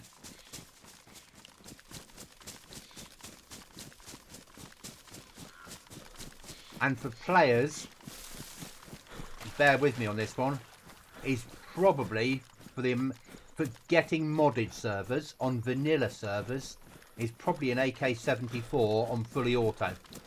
Just because the amount that you find and the amount of ammo that you find for them. For close range, 100 meters and under. Because you can fire it on fully auto and it obliterates armor up close. Distance shots, it doesn't matter what you've got as long as it's a sniper. But up close and personal, 74. If you're running one single gun, I'm a fan of an M4. Because you've got the range, and up close and personal you've got fully automatic to play with. But that's a me thing. That'll keep Piss John off, won't it?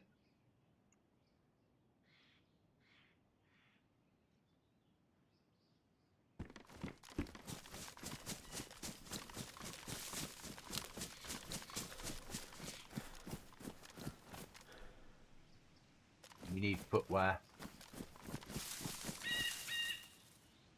Okay, so we are there.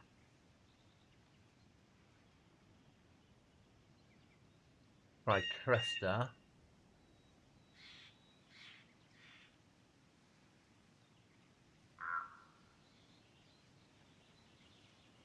Or across to here.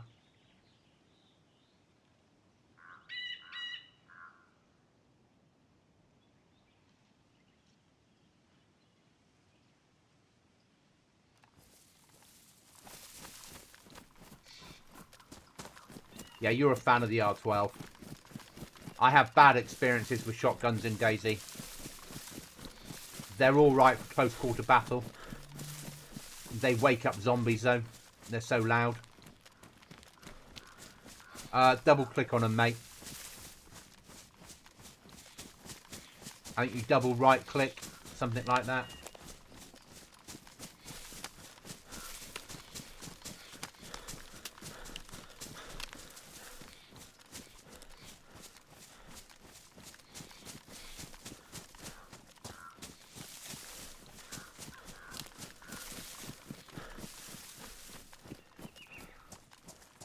There you go.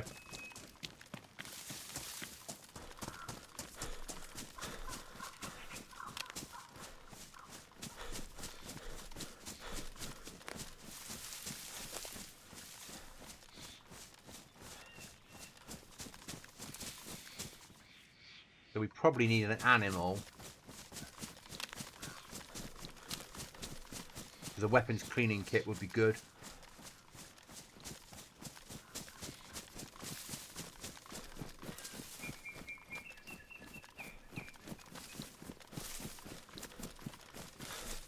But hunting in this long grass is a bitch, isn't it, guys?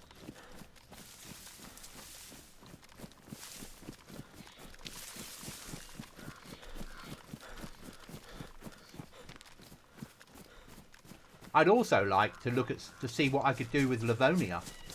Now I've got better at making maps. I wouldn't go back to any of the smaller maps though. Because I want to increase numbers, not go to a map that means you're bumping into people every 2 minutes.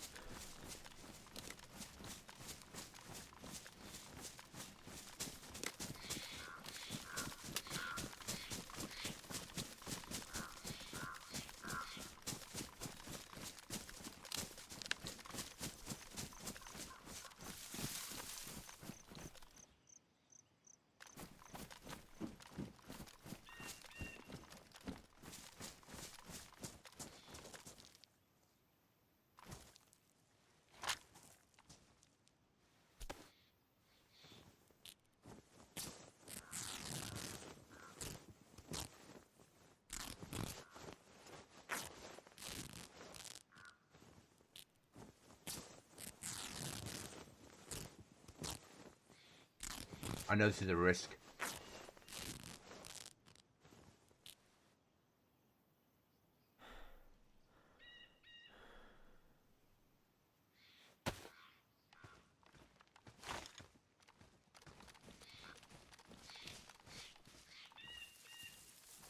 Every door open.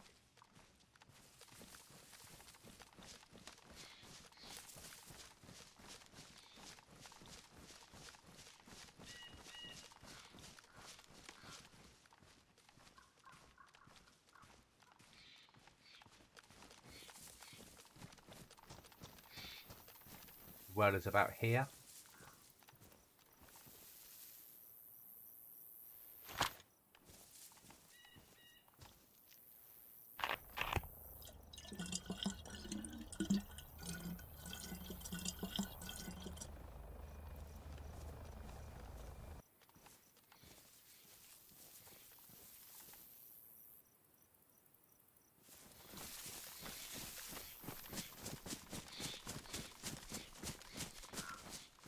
No zombies either. That means the player's close.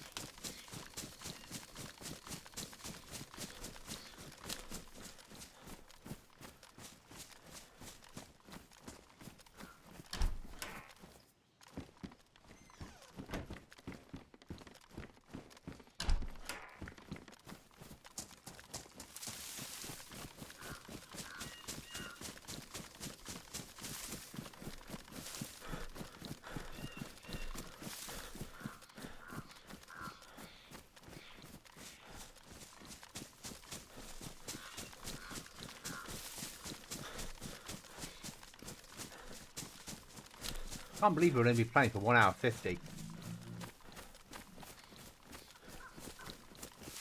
Feels a lot later. Where I shot at Cookie from on an event. He was up on the castle and we were killing him from here. He was on those steps there. I think he was shot by one member of the team I was with.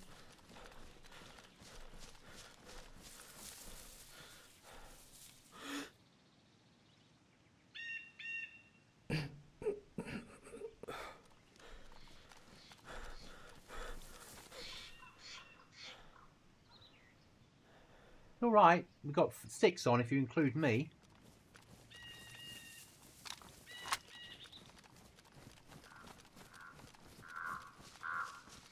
Ah, okay. Going anywhere nice? If you can say. I'm also always wary of what people can and can't say.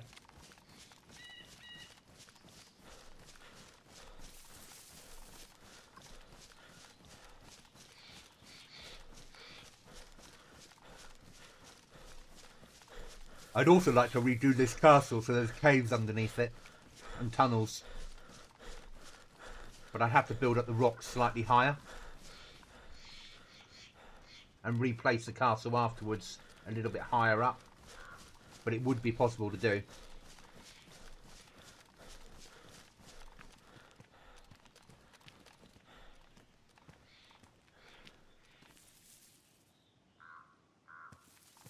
There's a train spawn down there. Tunisia. Okay.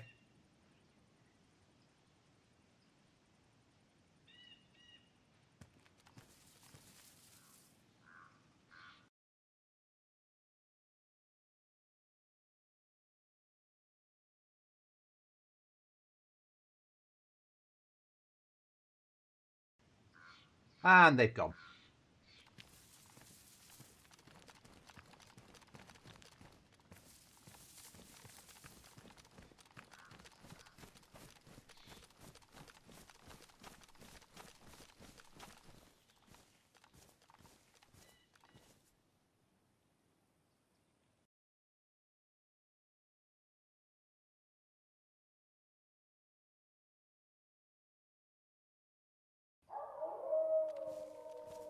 Oh, fuckity fuck fuck.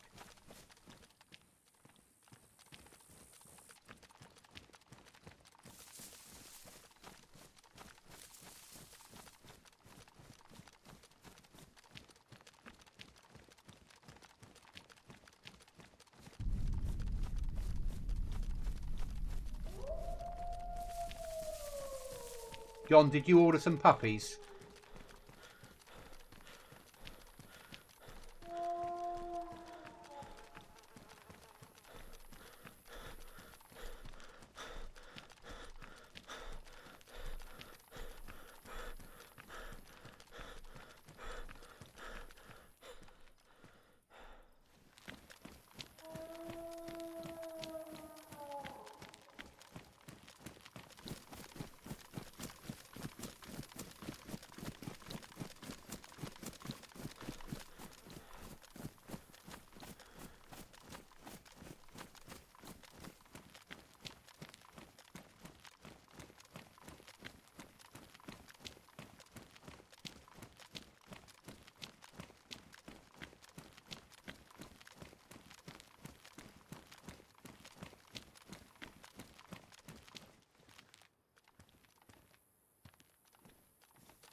Yeah, this is... Well, this is where Cookie and I take part in events.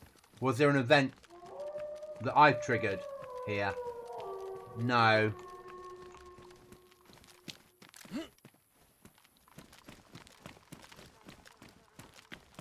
I'm just trying to get to a point where they can't pathfind to me.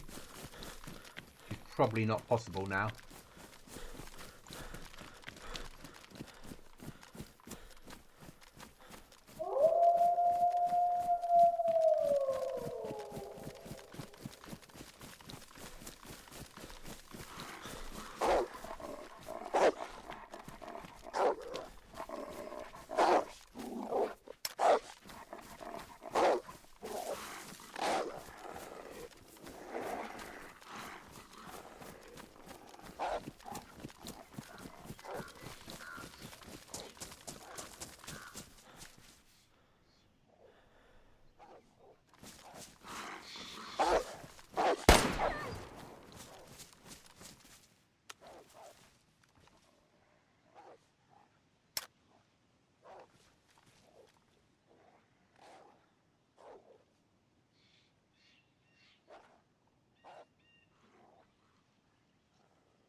Yes, you would have done.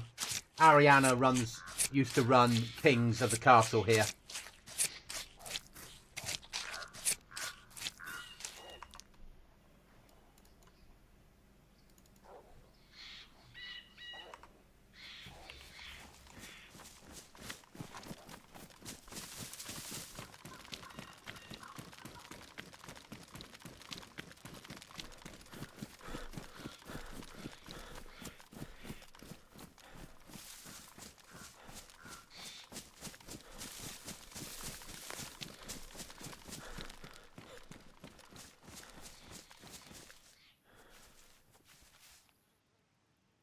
Lock them in the rocks. Think. Oh no, they're wolves. They'll keep pursuing me forever until they're dead. Or you get outside of their sphere of influence.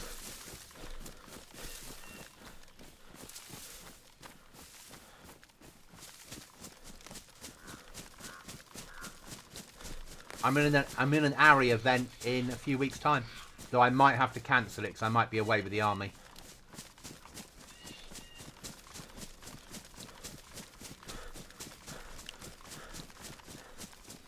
I need to check when the event is again, because I'm away for 2 days at the end of the month, training people. And I'm away not this weekend, but next weekend on Sunday as well.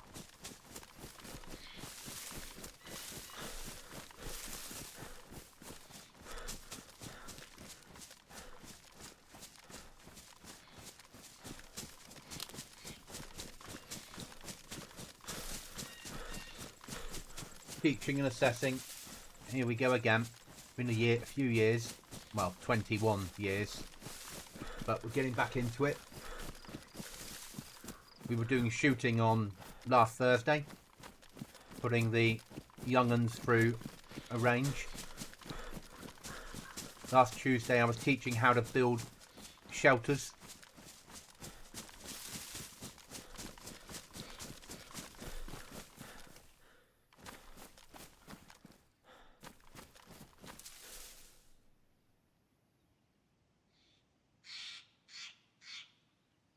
Good.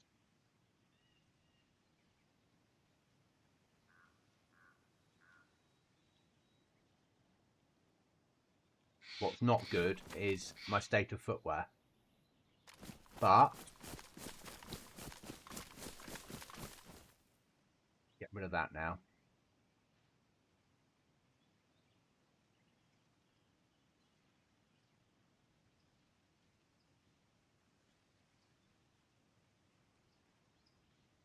That'll fit a pair of boots. Very. Again, why I sort of want a stable server that just does its own thing. Because not tomorrow, but most Tuesdays and Thursdays I'll be busy. Always busy on a Wednesday. 1 or 2 weekends a month. Camps. Courses. Not because I'll need to carry other more important things.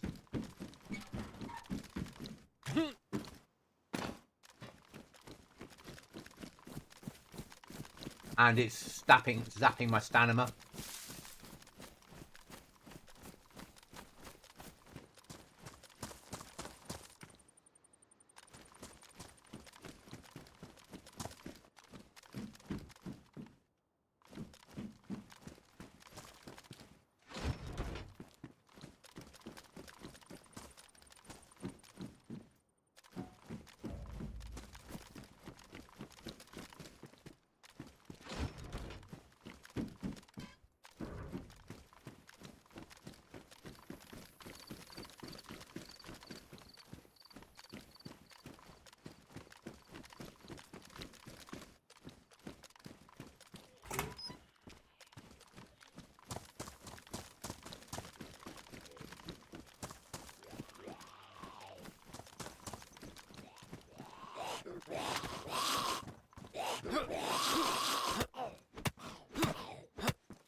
I probably could have done.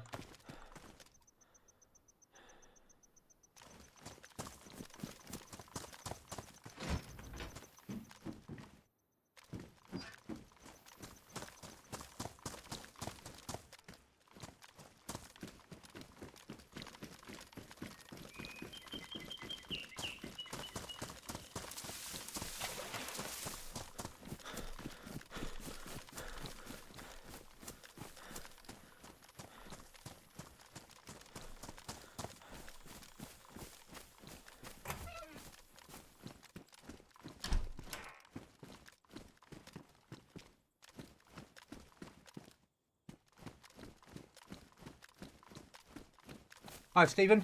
Welcome to the stream.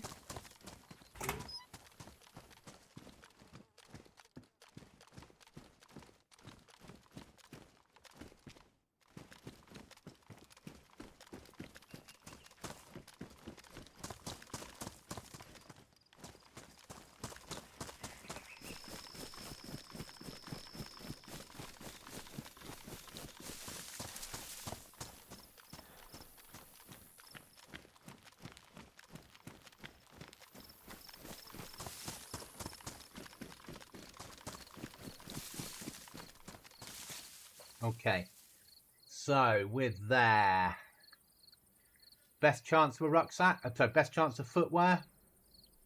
It's going to be it, isn't it? We're going to have to, whether we like it or not.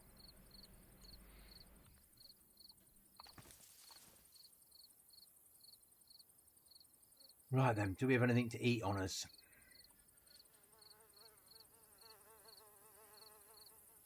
Yes, thought of.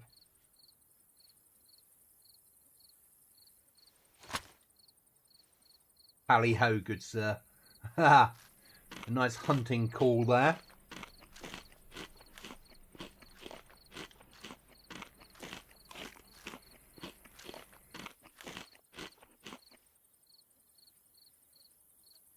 Oh, that doesn't taste good. Vape's just run out of juice. Let's just refill.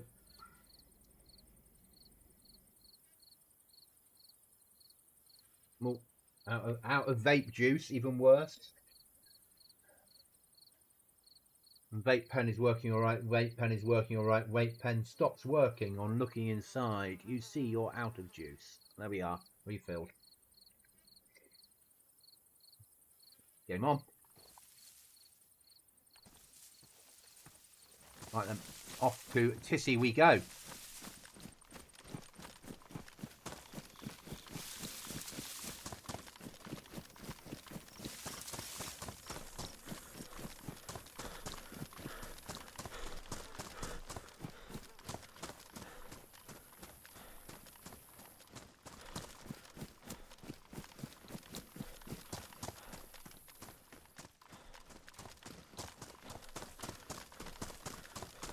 No problem, John.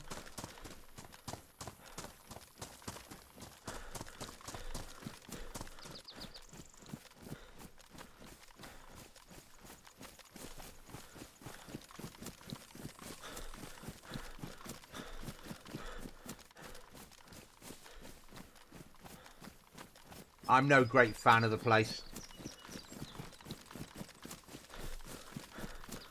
But I need a pair of boots because these trainers will die very soon.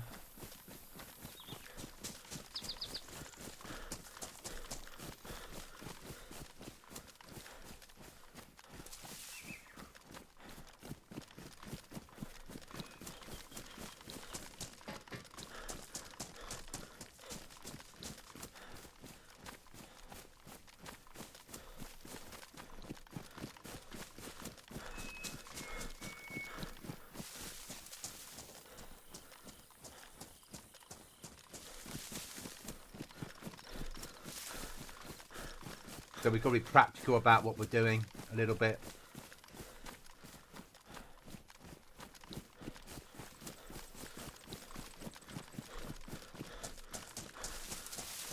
It's a dangerous place to go as a solo. When you don't really spend much time there. That would make a good base underneath there. Building actually underneath it, right across. Hide in plain sight.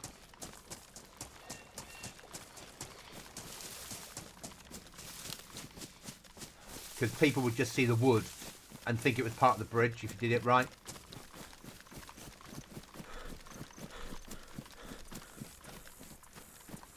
Because the eye doesn't focus on things.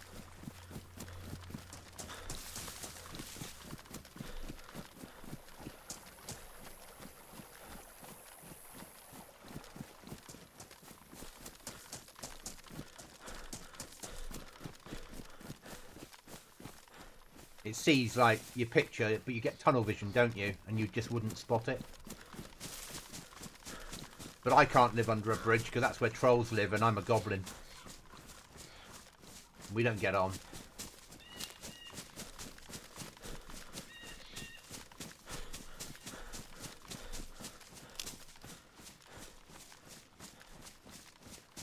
I've been trying to reduce the nicotine intake in my vapes, so I've gone from 16 strength down to 12. Ultimately, I'd like to take myself off nicotine and stop vaping, but as a long-term aim, because I've been smoking. I was smoking from 14 to 45, and then moved to vaping, and I'm 53 now, so 9 years of vaping with the occasional cigarette. Though I haven't had one in over a year. No, 11 months. 10 months. 10 months. That's some last Christmas. But that's the ultimate aim, is to take myself, get used to the strength I'm on now, and stay on it for like a year, and then drop myself back down again.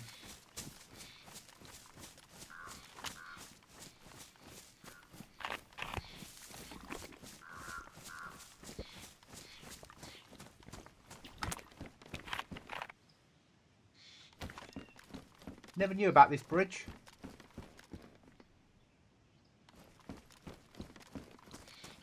First time I've ever seen it.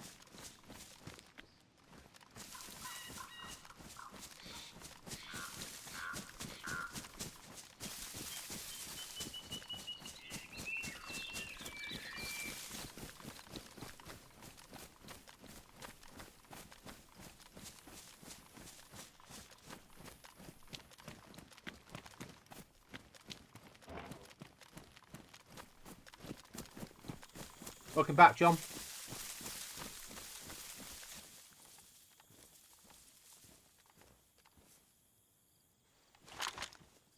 Any of you are not used to playing DayZ, or you have played DayZ for a long time, this field is an Easter egg field.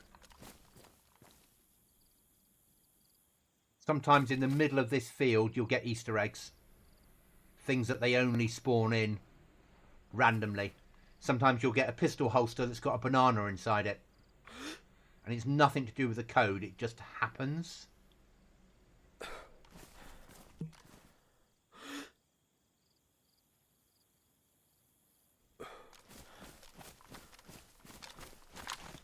The same with vaping. I switched to methyl for 6 months and then started sucking mints. Same taste, and now I'm free of smoke and vape for almost 4 years.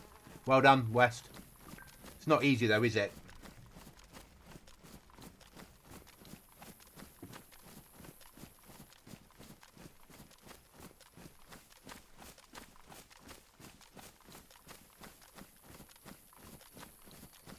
But I brought myself down to 12. My next move is 6 months of 12 until the point where I can go a long time without needing a vape on 12 and then drop it to 6. When I get that to a long time of not needing, then to 3. That for a long time of not needing, then cut it. 10 months already. Amazing, isn't it? Attention, we are being followed. Shall I dispatch the welcoming drones? Thanks, John.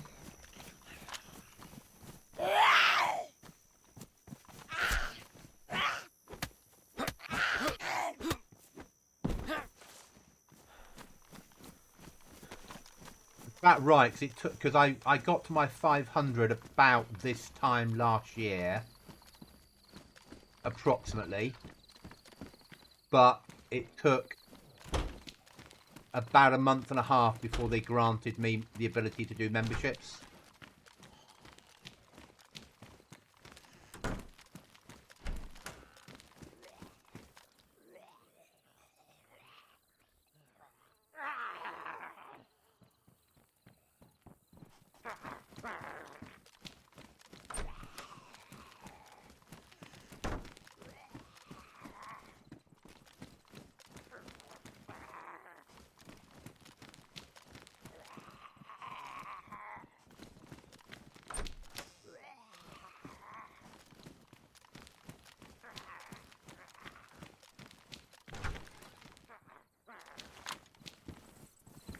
Medical crate.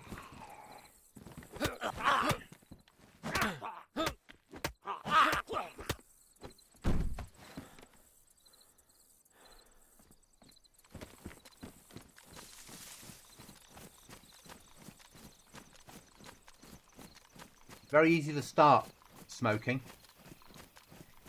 At 14, I was a social smoker. One or two here or there. Oh, you bastard.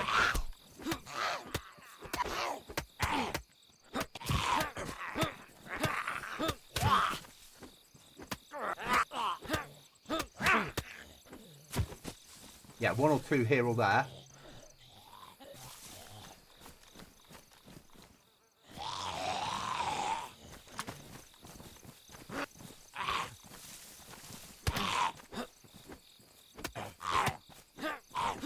And then I joined the army, and obviously I'm basing this on UK pricing, but 20 embassy in Berlin was about 40p.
Yeah. And it was encouraged, wasn't it, back in the day?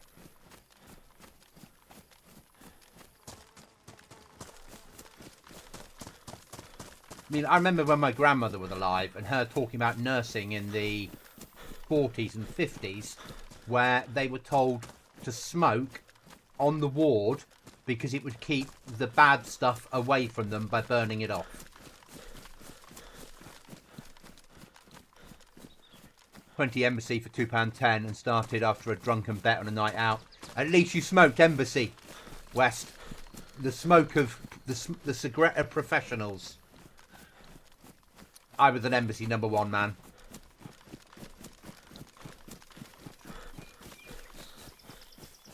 As a squaddy, you were either Embassy, Benson, Regal. But I was an Embassy #1 smoker. Bloody good cigarette. Tasted amazing. I remember going out clubbing in the mid-90s, late 90s realistically, and I'd smoke 20 cigarettes during the day, and then I'd take 80 cigarettes out with me and think nothing of it and smoke all 80 on a night out.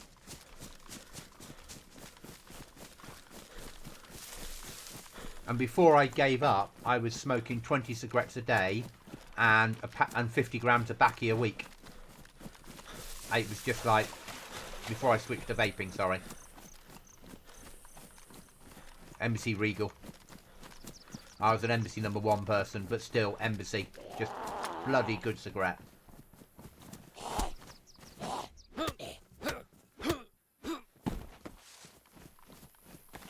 Can't believe I've not had any keys off all these zombies. But I know the reason why I've not had any, so I'm fine with it.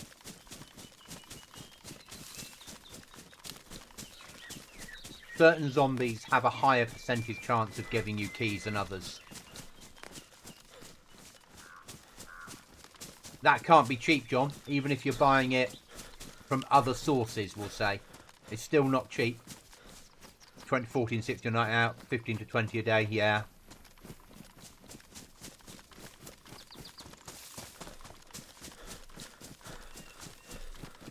Oh, no, it's no one's fault. So, some zombies, I'm not going to tell people which zombies, but this is where Cookie lived on Aftermath when he was solo.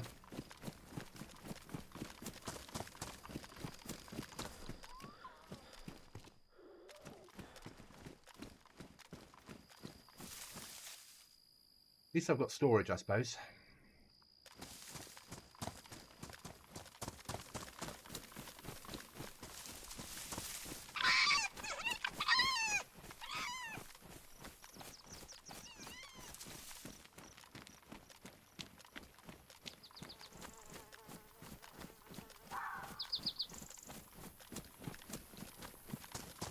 Yeah, of course you do, John.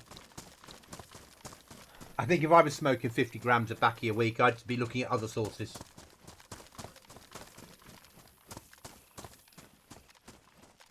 But I understand what you're saying.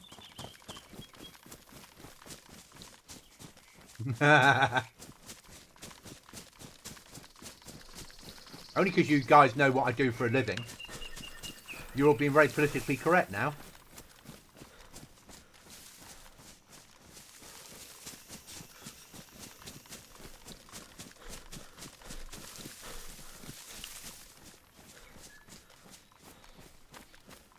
Notice it's getting colder on my temperature as I'm getting higher up the map.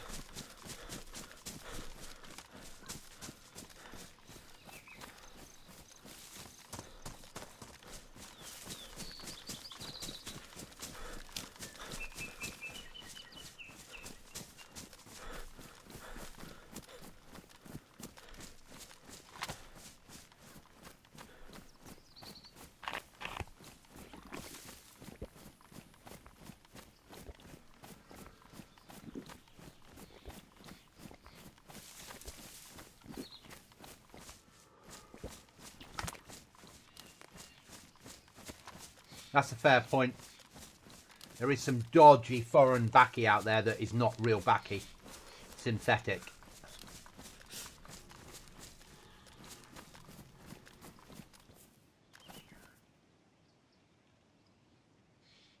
We kill the deer, we throw that meat away.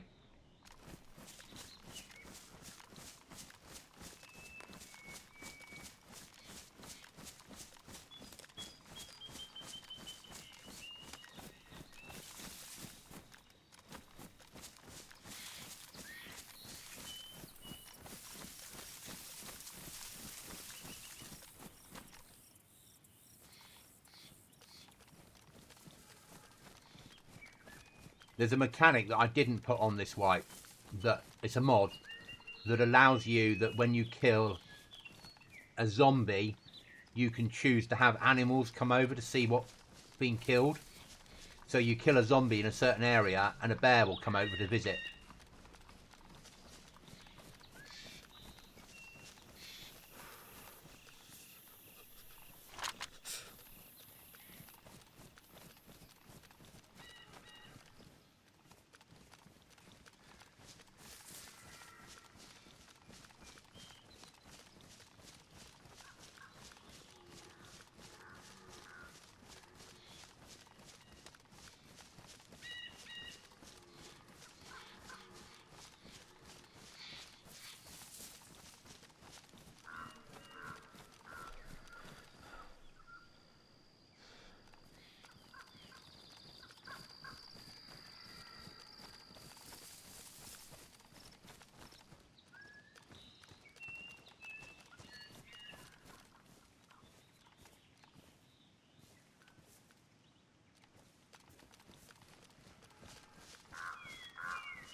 Good shout.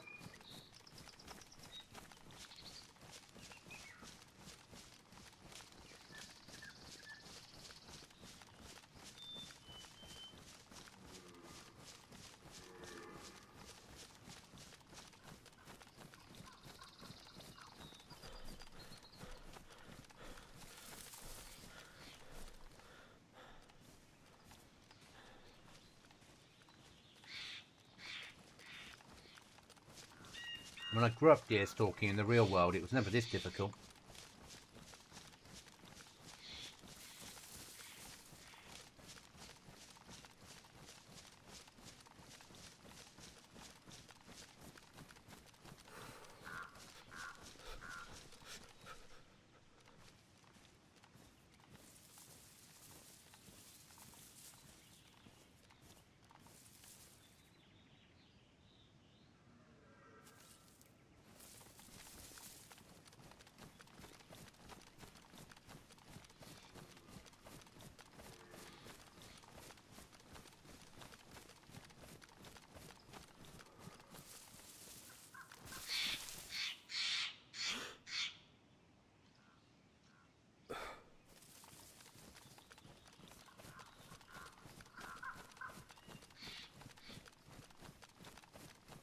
I realise I've got one shot and then they'll run.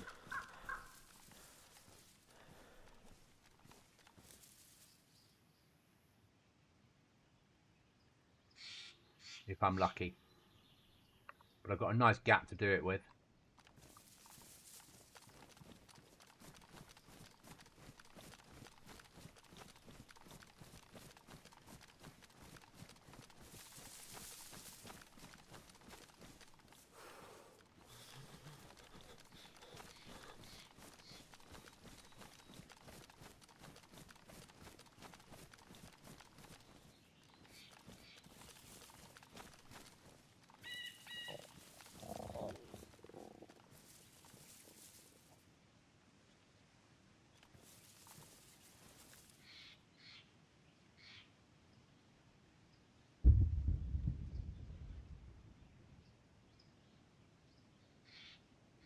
here.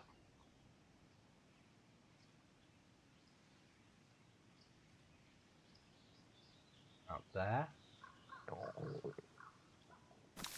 See if we can find some tins of tack back.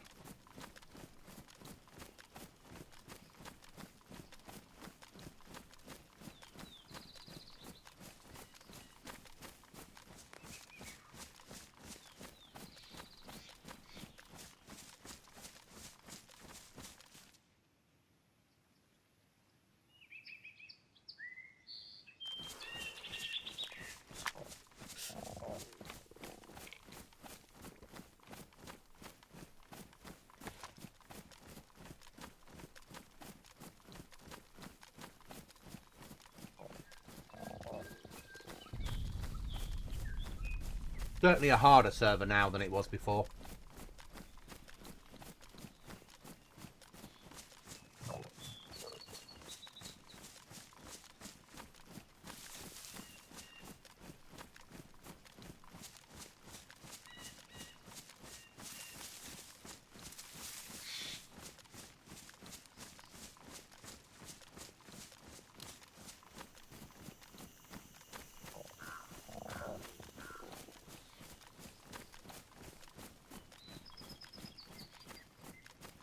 I still think you should be able to eat worms.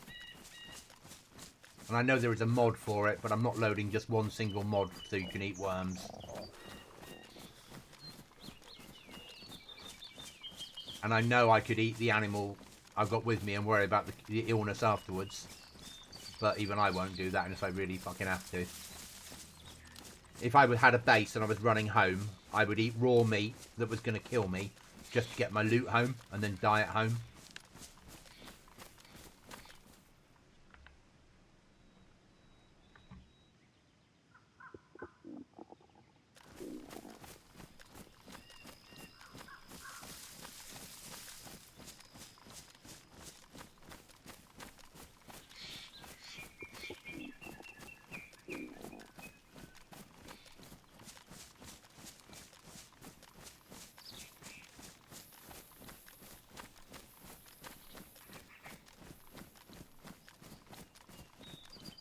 So if we don't find food, we're going to die.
AP ammo? Yes, please.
Got rope with me.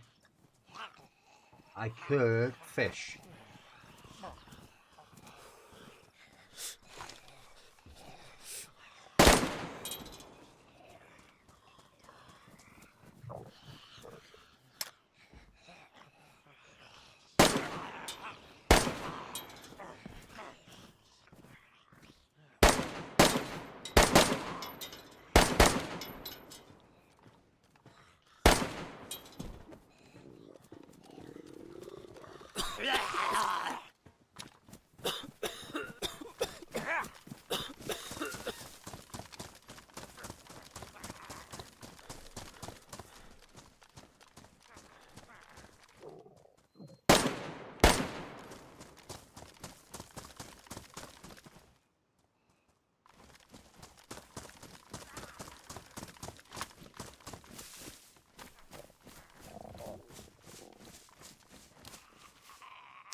Nothing on me food-wise, have I?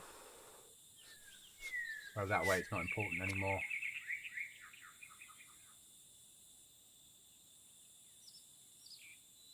Hook's dead.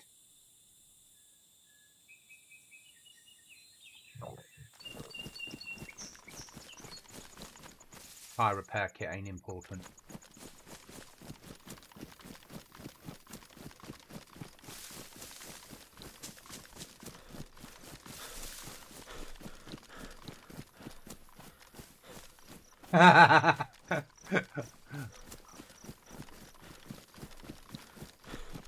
I just had to think of some message to put up there, and normally it's like, welcome to the game.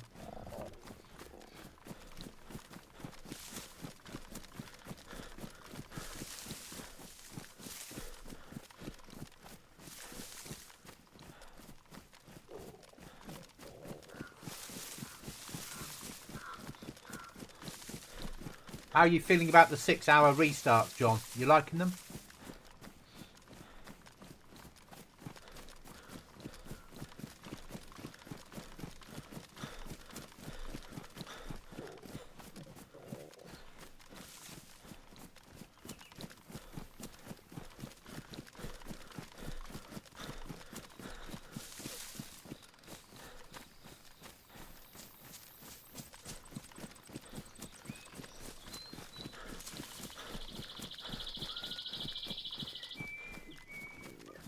Good.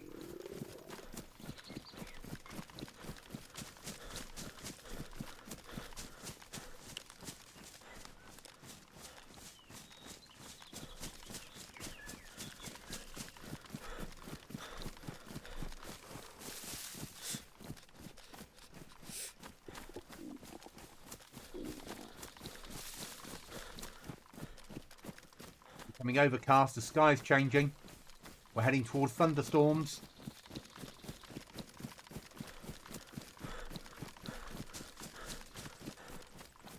But thank you for telling me, mate. I wouldn't have worked it out for ages. Fucking gassed down there.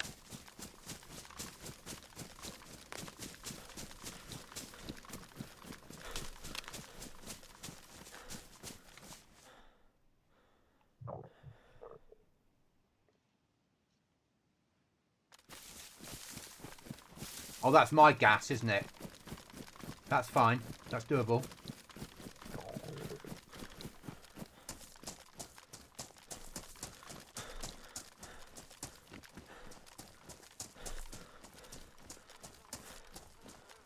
Now, is there still a pond here?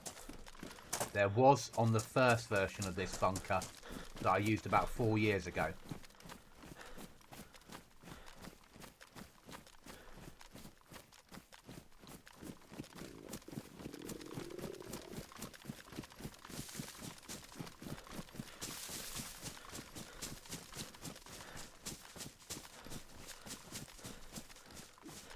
That'll be a no.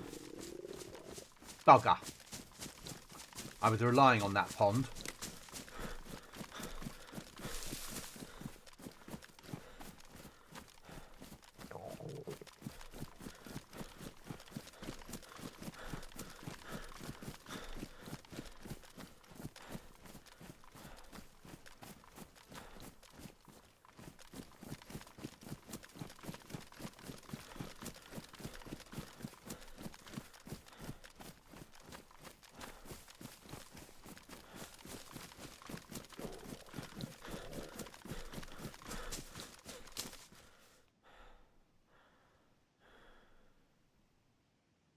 About that way.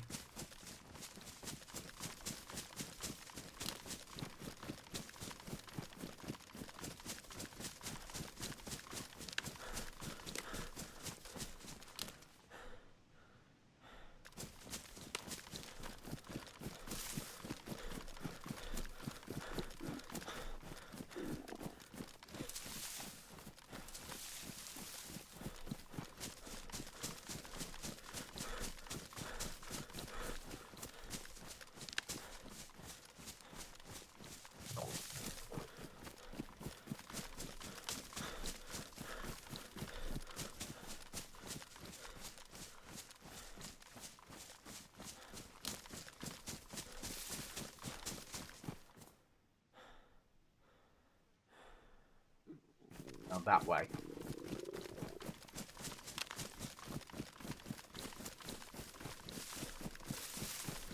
I think we'll be eating raw fish.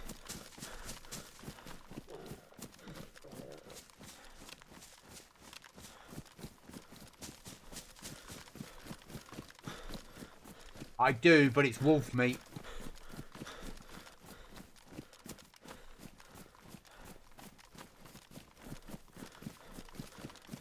I was saving it for a dog.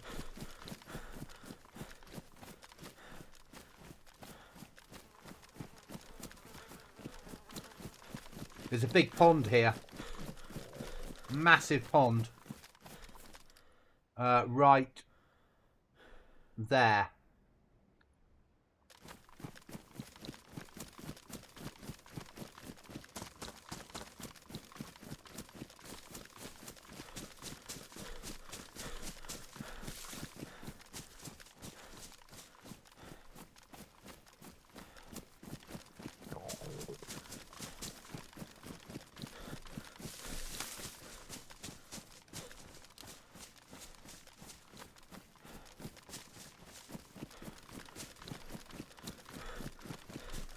But if we die, we've had a hell of a run.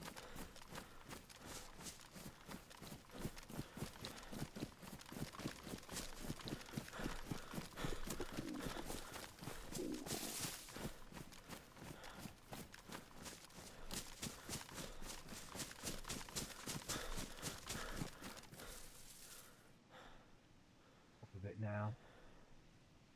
Yeah, right on top of it. Right then.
Way to go, though.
Burlap backpack, when you add the sticks to it and make it into a proper backpack, it's awesome.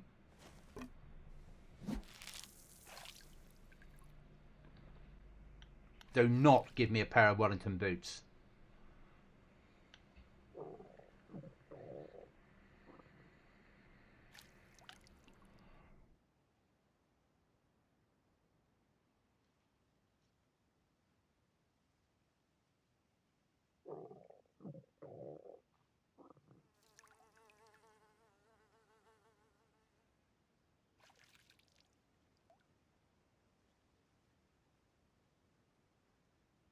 Come on, game.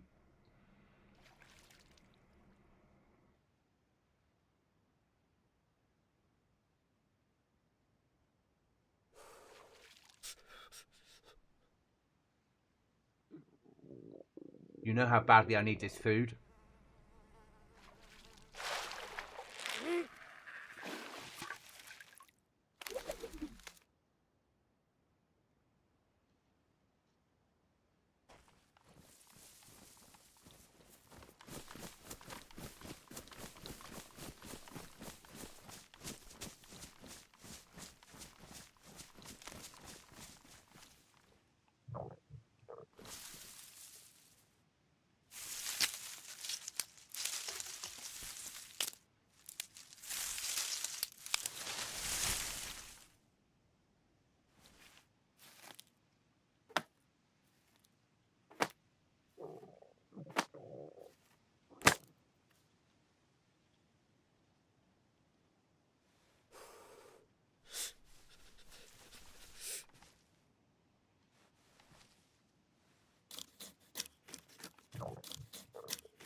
That's a question, John, that I'm not wanting to ask myself.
It is a hell of a monsoon that comes in, isn't it?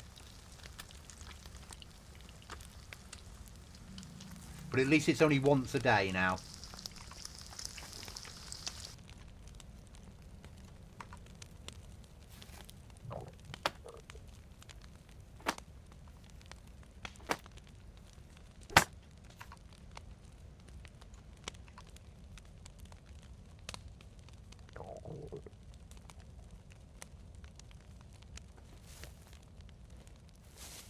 How's it going in here? My boots are fucked.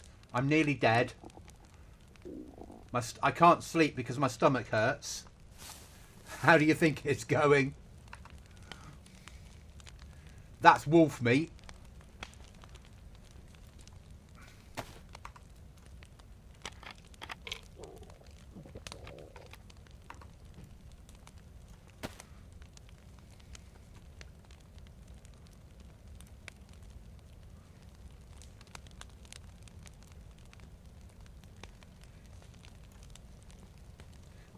The bag down there keeps things hot forever, just so you know.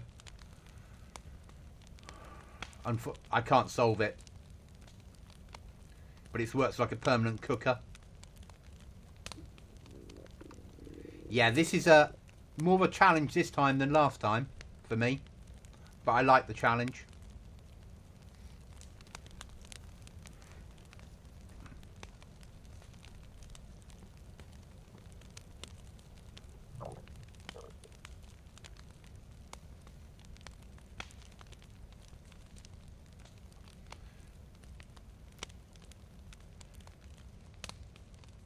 We're looking all right apart from our footwear.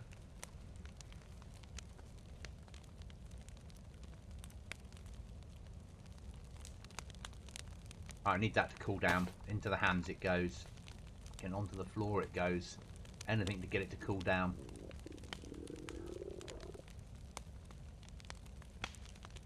I love the fact that you can't sleep now if you've got an empty belly. It's great. It causes even more problems for players.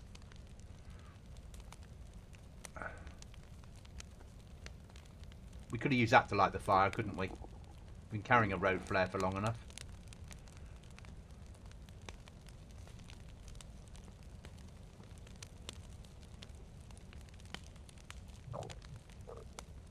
Oh, come on, cool down.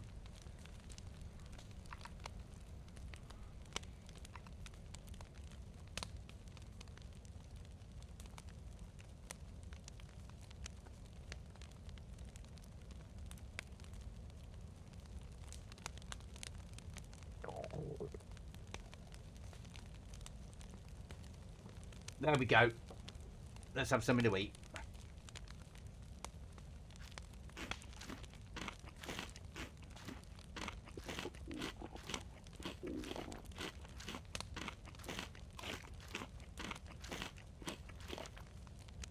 And again.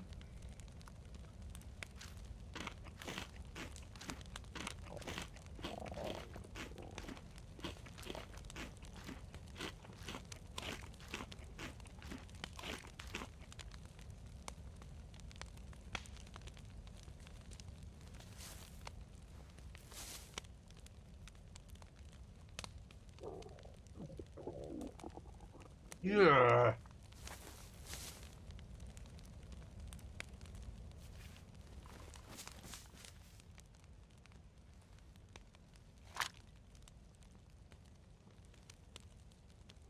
Okay, so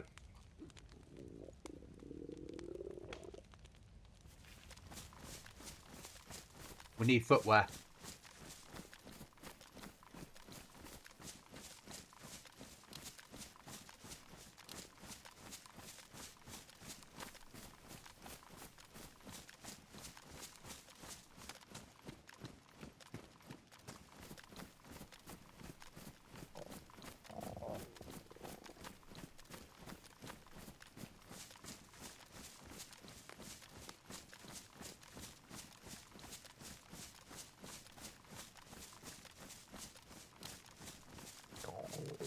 Oh, and military zombies don't have keys, guys.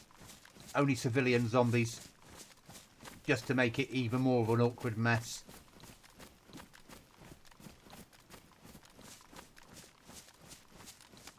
because you have military zombies guarding the higher tier kit crates. So there's no point them giving keys, because you might go there, kill a zombie and get a key for the crate that you're near. I don't mind down south because it's lesser quality crates.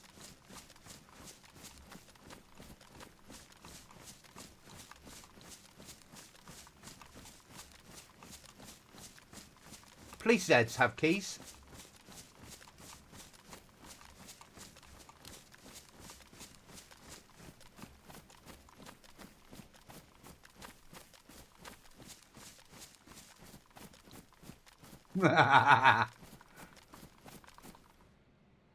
Do I? Might be worth a look. Might be worth a look. There used to be a secret way into this bunker just here. I bet they've taken it out on an edit. But if it's still there...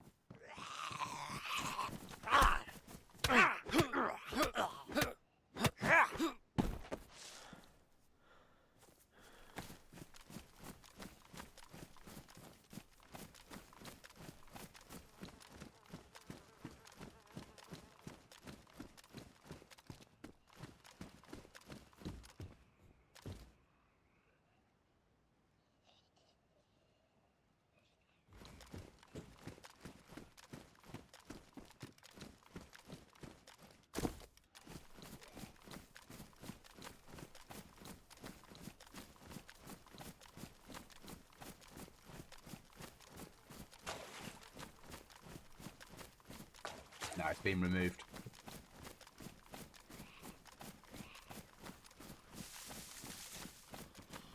Police keys are good. Not high value loot, but it's good loot.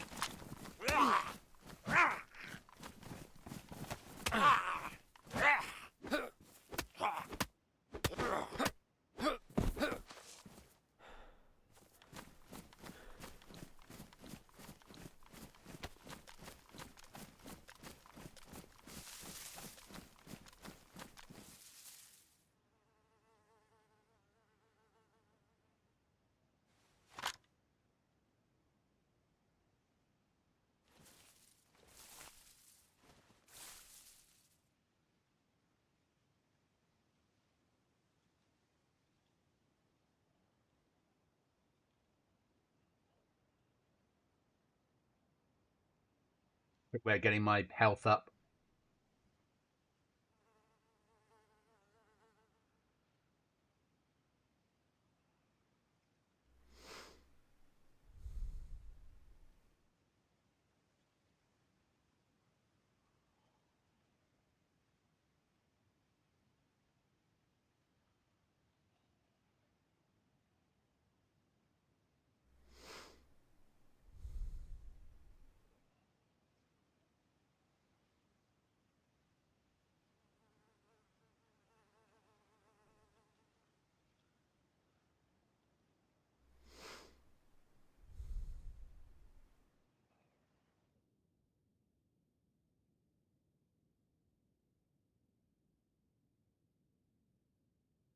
Am I not getting percentages anymore going up? I'm not, am I? Awesome. It's a far better mod. You just see from how full your moon is.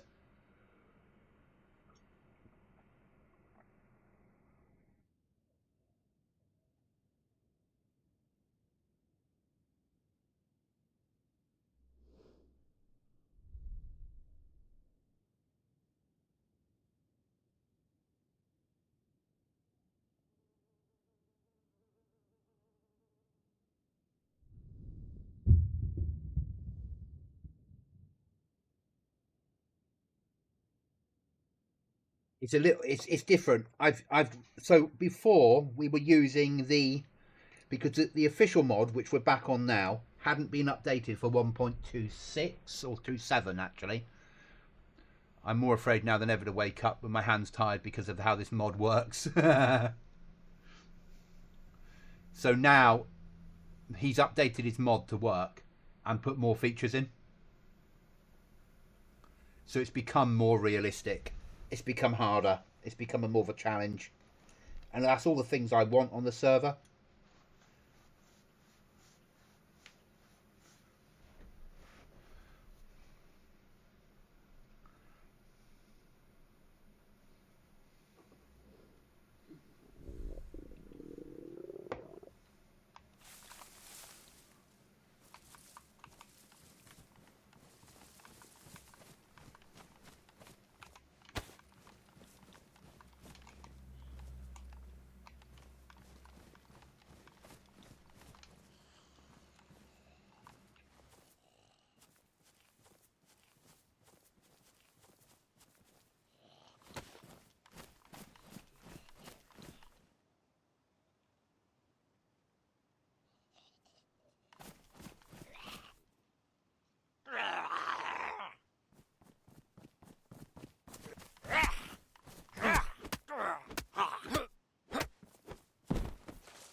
Here comes the rain again.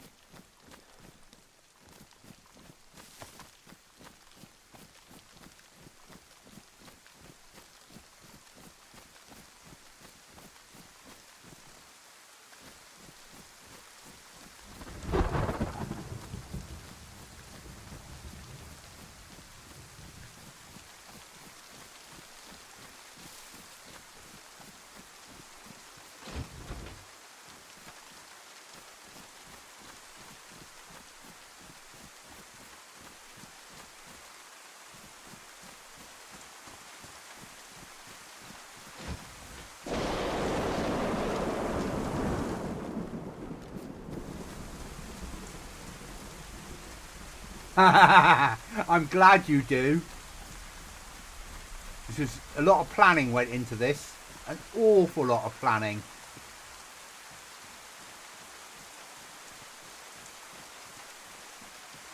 To have the worst of both worlds.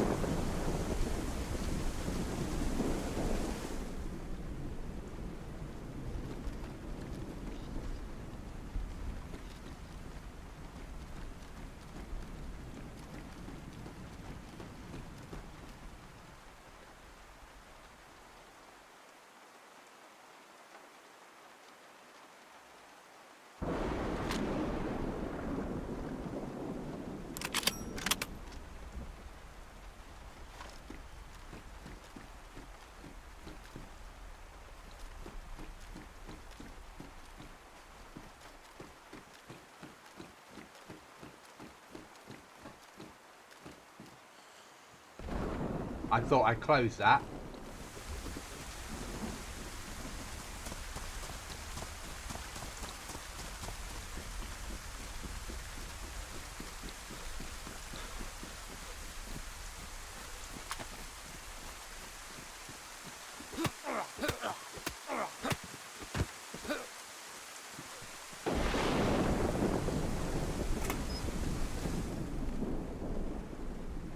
Once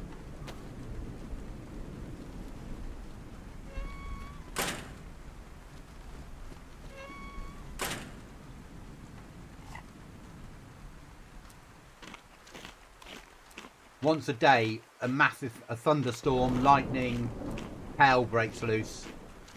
And then it just goes to rain, then calm, and then mist in the morning.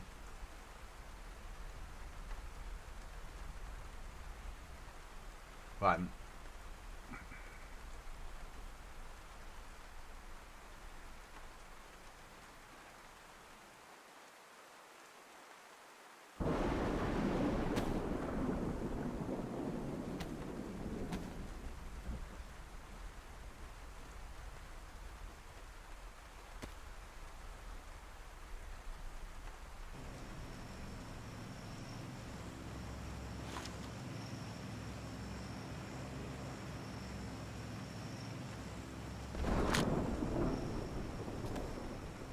So I based it on Belize weather, which would be about the same.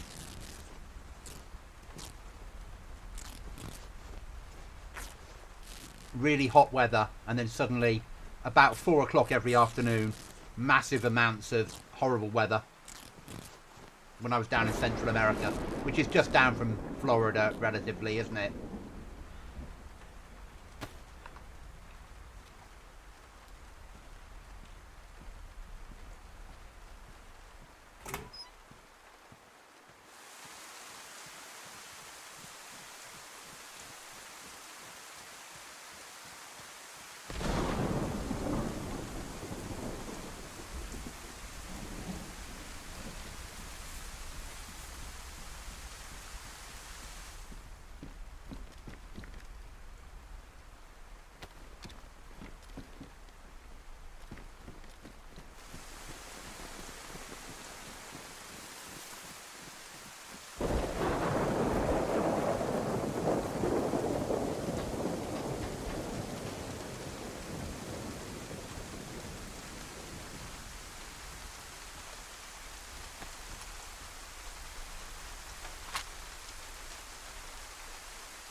I get that.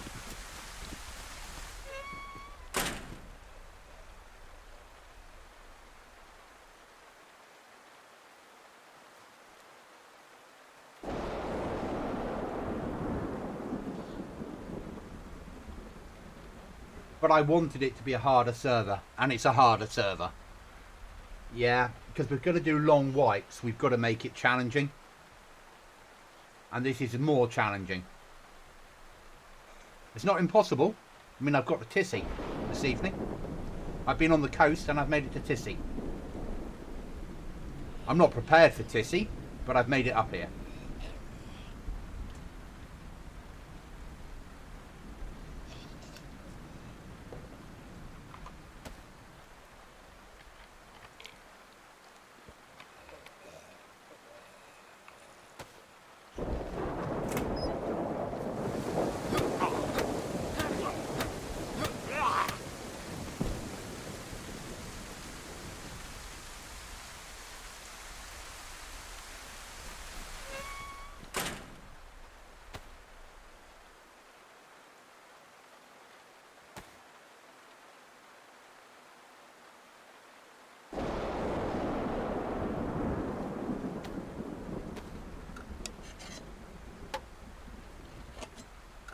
I had to make sure it wasn't impossible.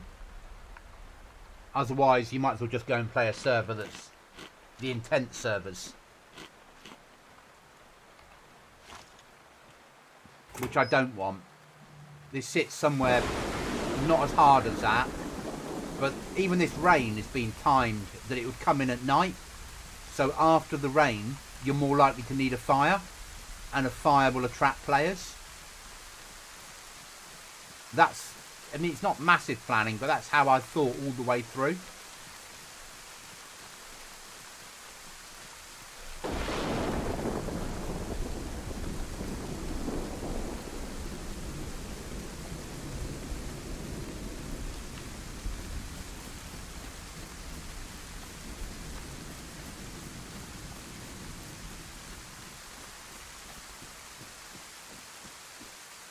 Oh, everyone's left. I'm the only one on here. How surprising.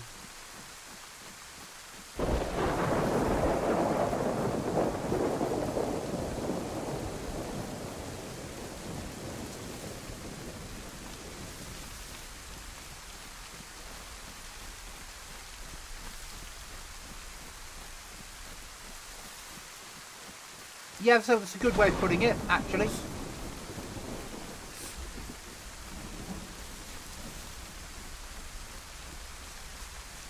Don't know.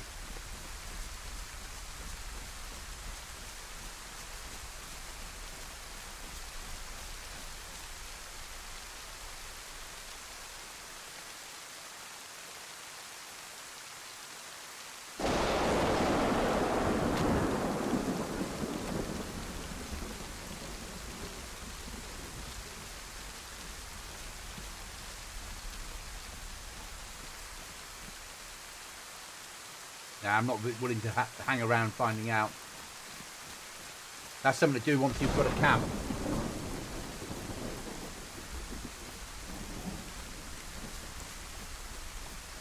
I'm wary of the fact that these are about to die on me. And thank you, John. That is always appreciated. I will be on tomorrow night, just not as long as tonight. I've got a long day on Wednesday and I'm working Thursday night.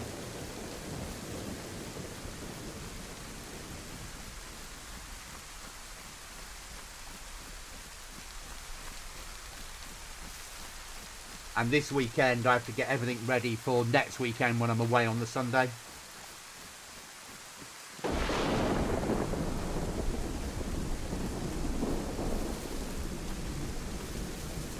It'll be rag shoes. Why I'm gathering more material.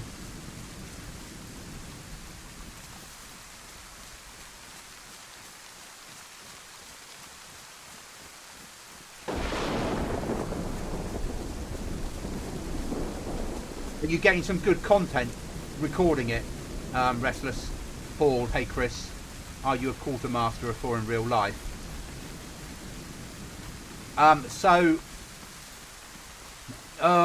No, yes, sort of.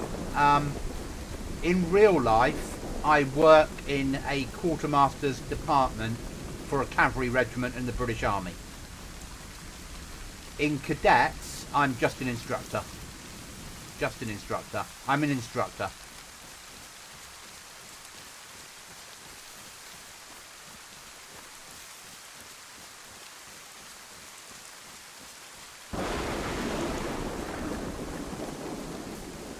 But yeah, in the real world, I work in G4. Oh, fucking John, look what's turned up for you.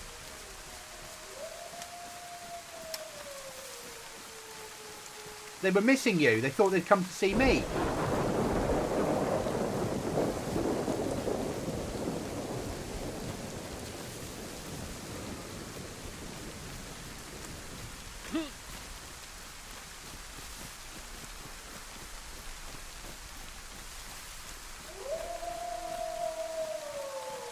Yeah.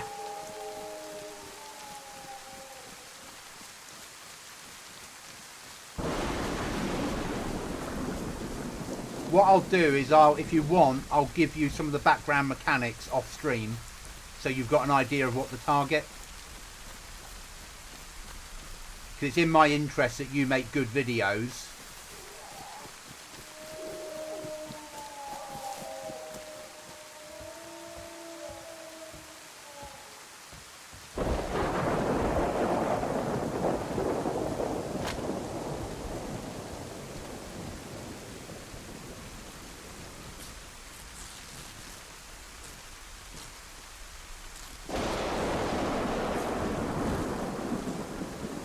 Because if you make good videos, you and Drum making good videos helps the server grow. I mean, I don't make videos, I just stream, so...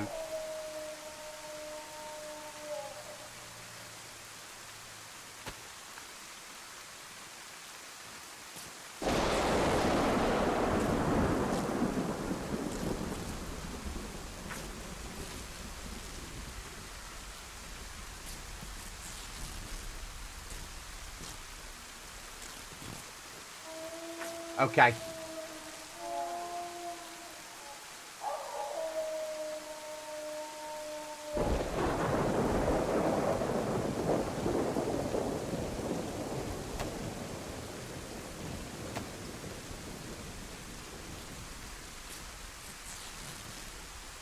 Okay, that's all right.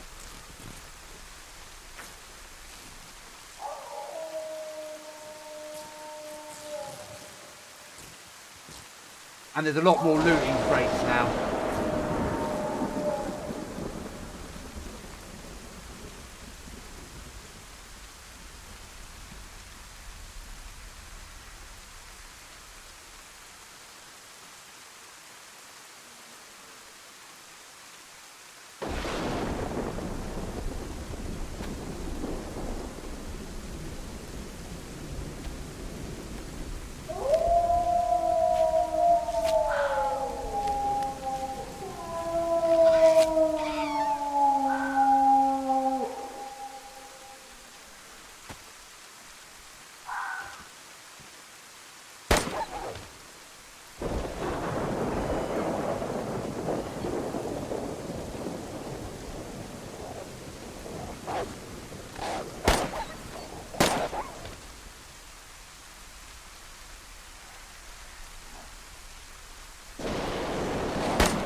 Yeah.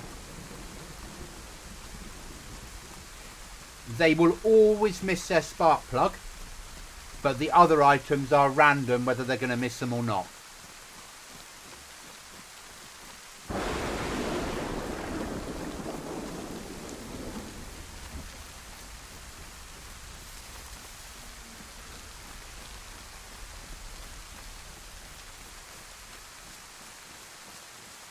It's the first time I've ever really had proper vehicles for you guys. So what I didn't want to do was make it OP. Everyone finds a trike and drives around the map. I want it to be something that people find and build a base nearby to stop it despawning, and then start to build all the bits together and end up with a vehicle that they can use, and then have to put a flag up each time they stop and log out. Think about it. Maybe build a base with a garage so they've got a vehicle, so when they've got a key they can zoom across the map and deal with it, and then get shot on their bike. If duos are working together, they could share a bike, and also have an extra 100 slots in the bike as storage. That's massive.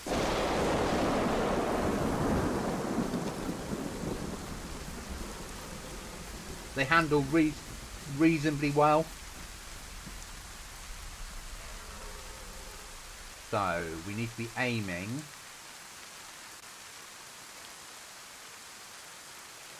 probably for the lake house. And you're like, the lake house? Which is there.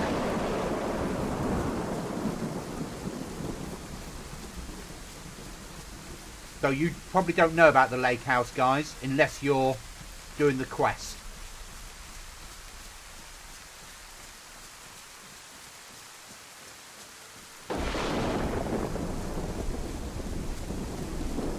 I don't know, I've not tested it.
I'll never find it now. I'm not going to spend ages searching, but good idea, John.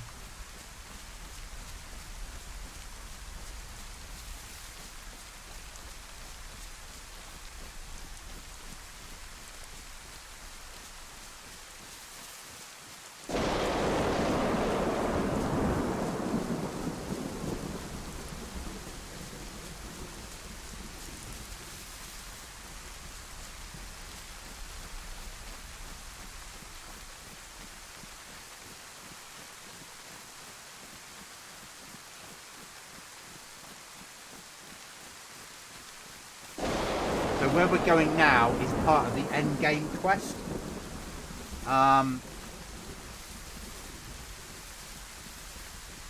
When you get the key, it will say the lake house near that town, and it means that lake there. Or the lake house bunker. Because there's an underground bunker to the house.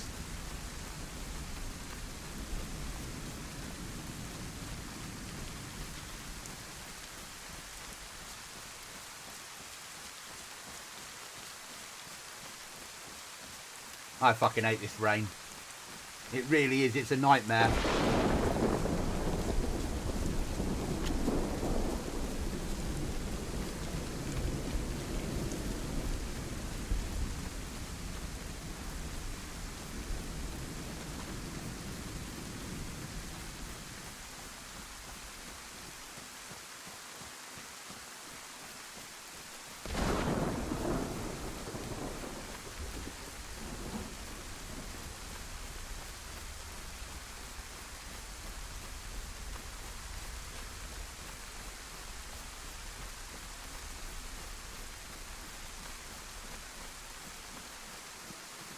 I think because we go for so long with no rain, then we suddenly get this.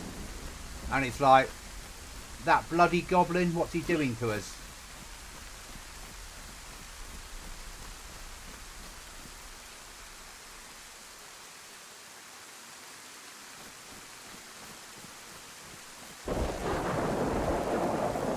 I'm not a quartermaster, I'm not a QM.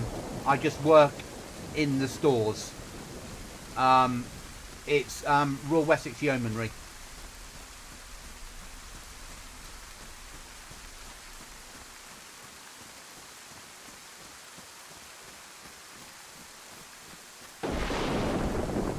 And I'm a civilian for them.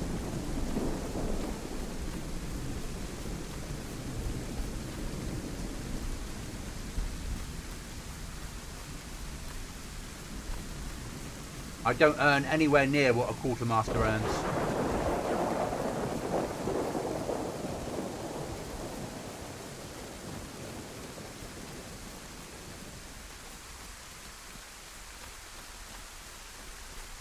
Just a lonely storeman out in a troop, or a squadron.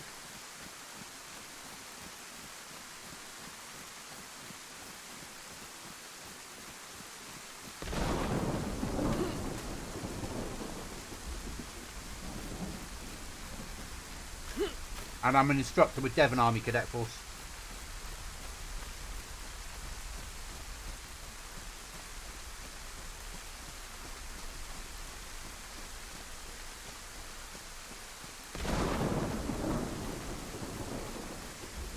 Or a potential instructor.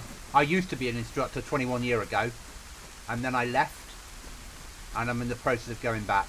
So they're training me up at the moment.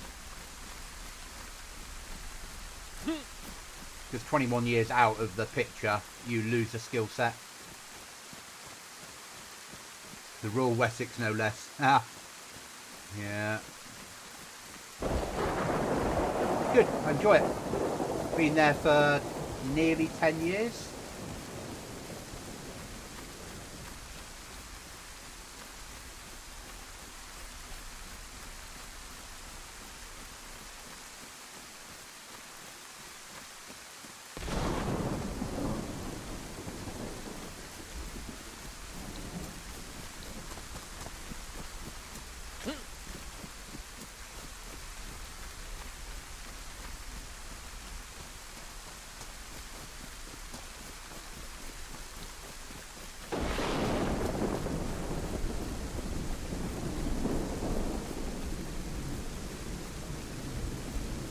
Finding mushrooms next to these now would be a nightmare with this grass.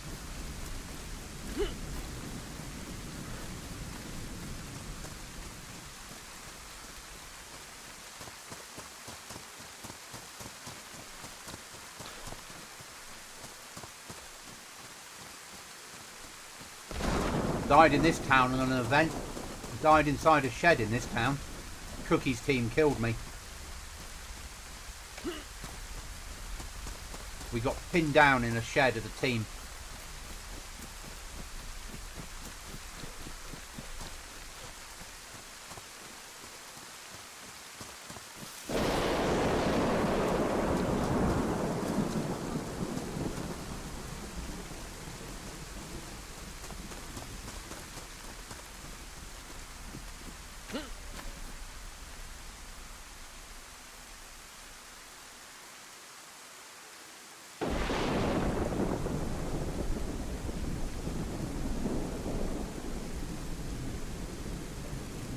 The well is there.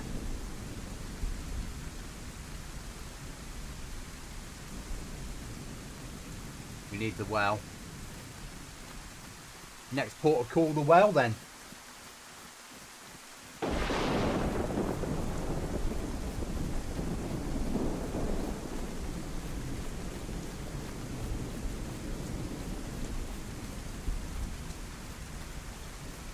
Red shed dead. Yeah, that'll be the one.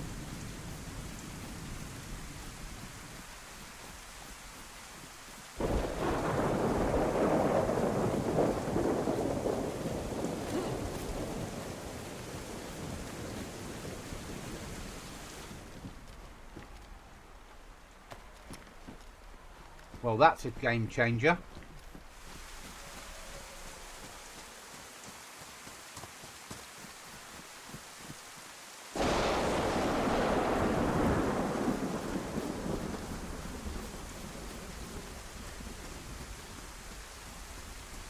That was a good event.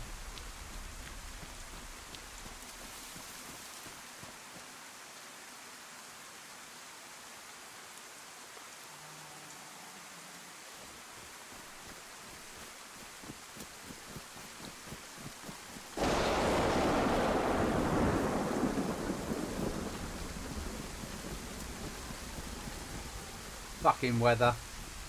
At least it's not all day randomly like normal DayZ. We just have this before night time.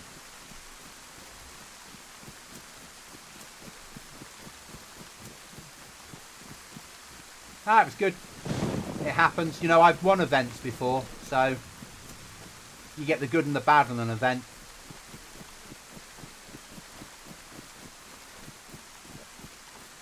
Arguably, the event we won, we had on our team the best player of DayZ there is, Sour. So,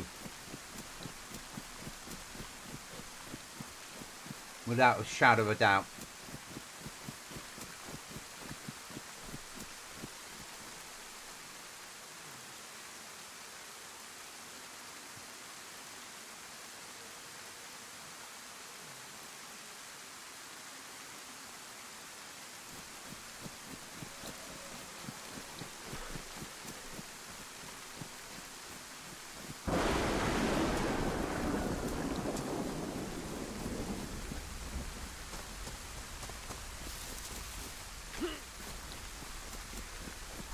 I was speaking to him about it off stream, and he said it's not that I'm the best player. He said I've played so much Chernarus on vanilla, I know every angle in every building with every pixel that you can shoot at to get a bullet round the corner, and where every gap is.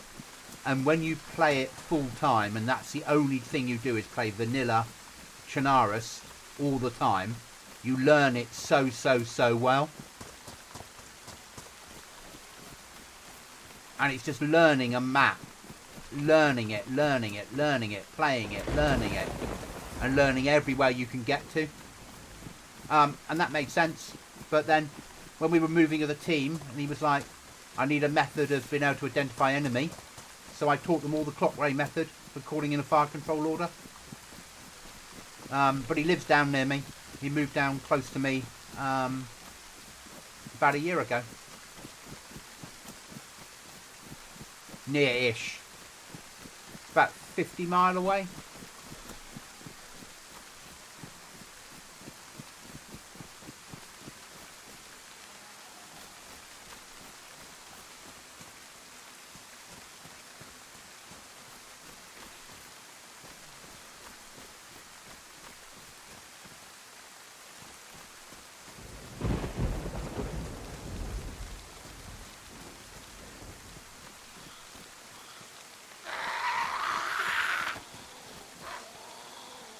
How come you can climb that and I can't?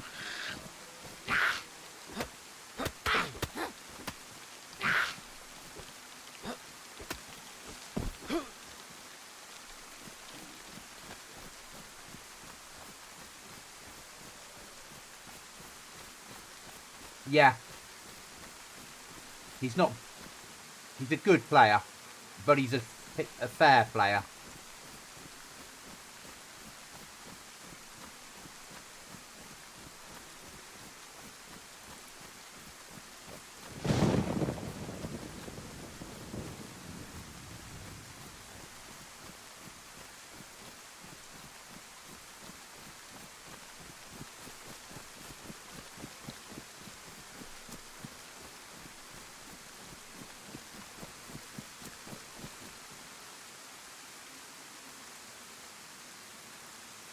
We're going the wrong fucking way, aren't we? But there is a well there, so hey.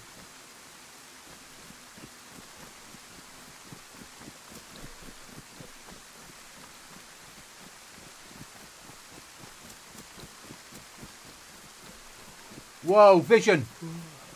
Oh, I'm tired, aren't I? Carrying all this weight.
I know, streamer loot.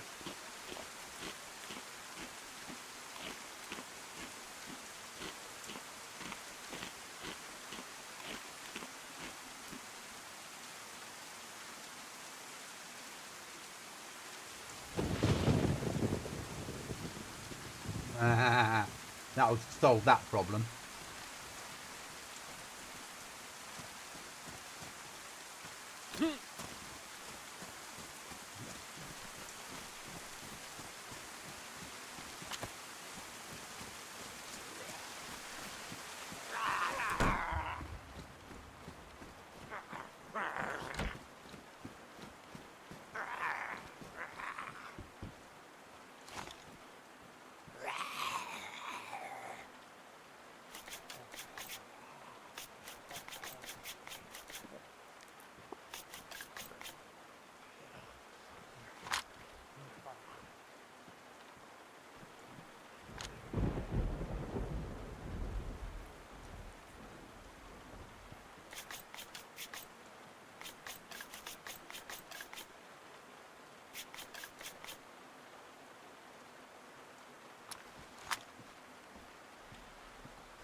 Just staying alive.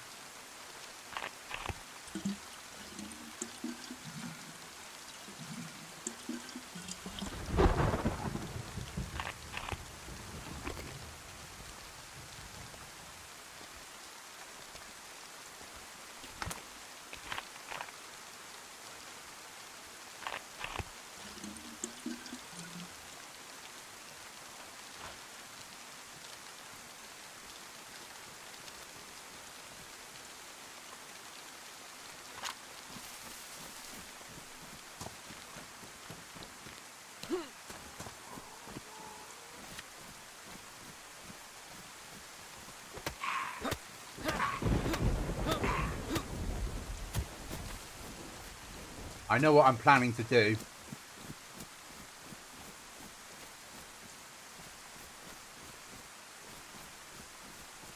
No stamina to climb that. Yeah. And why some players hate it, John.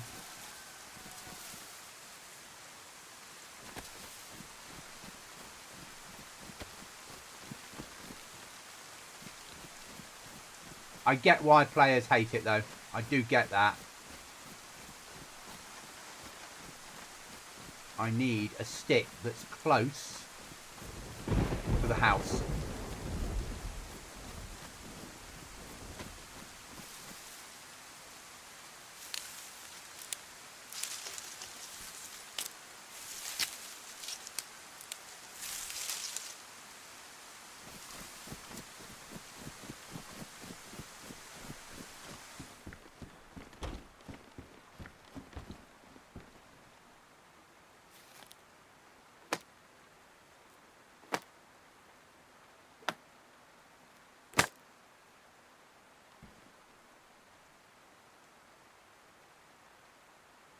There it is.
I want it to stay warm, because that will then heat me up.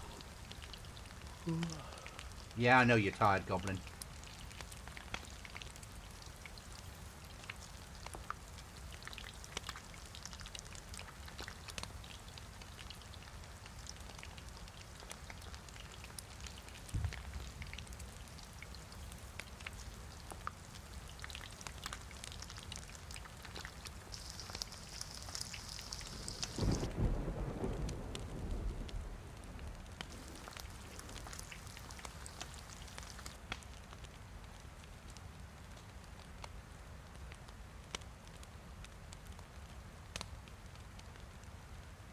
Trying to get rid of that bit. Everything's pretty much fucked. Great.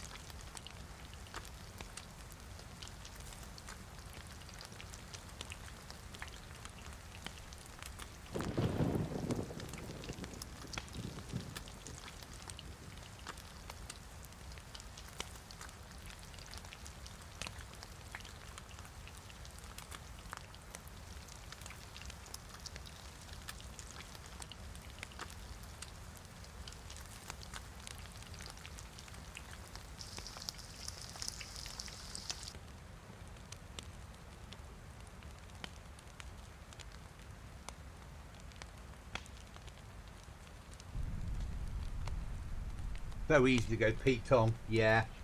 That's the aim anyway.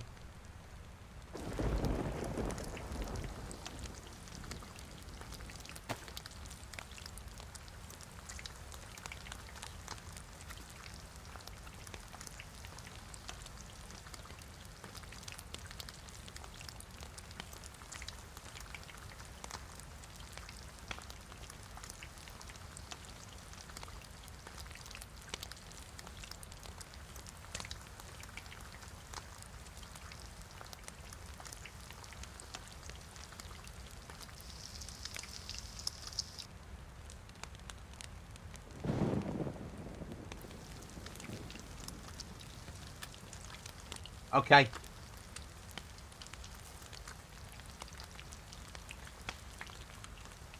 I didn't know that. But I've never had a dog in game.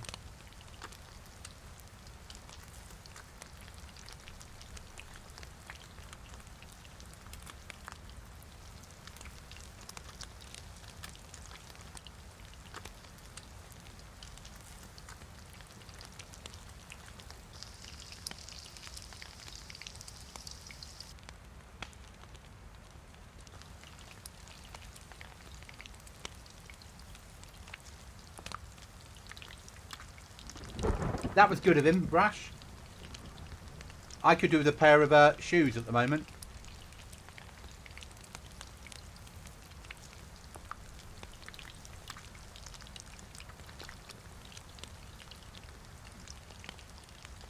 There are emergency shoes.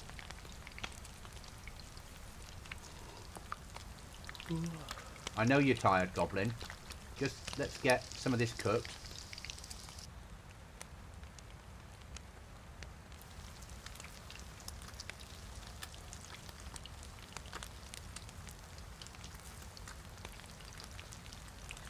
Then we can worry about the sleep problem. I know you're going to be too wet, but...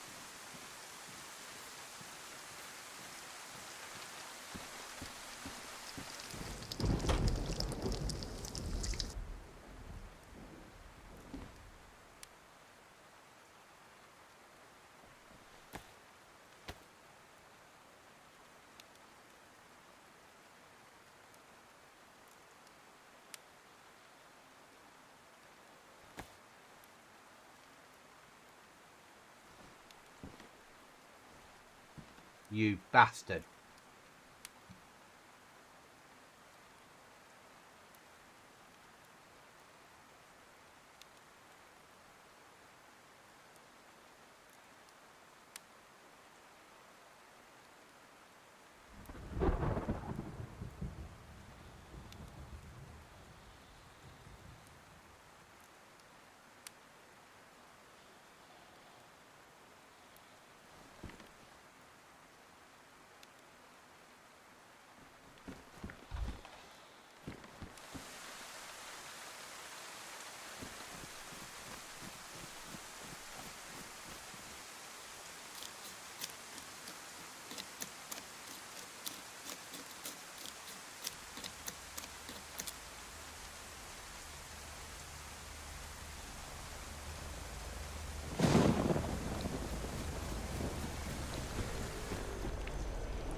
Yeah, I know you're tired.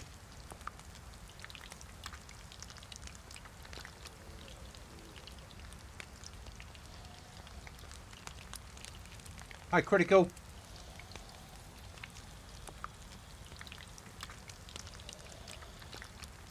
You can, but this one was too far gone, I believe.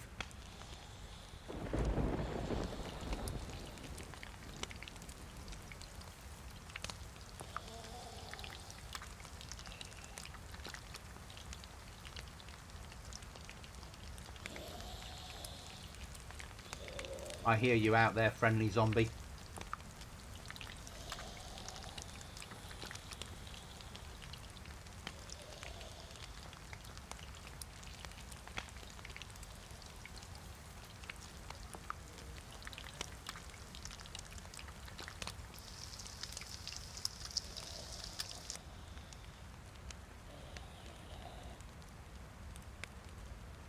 I'll be too wet, won't I?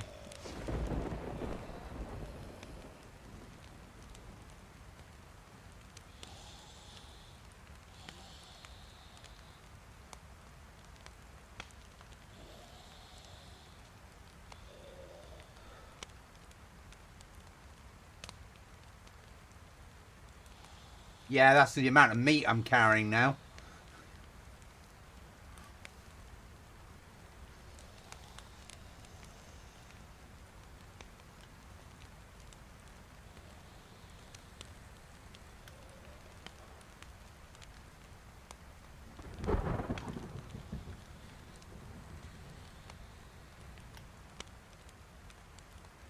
But I'm still alive. At Tissy, I didn't think we were going to make it.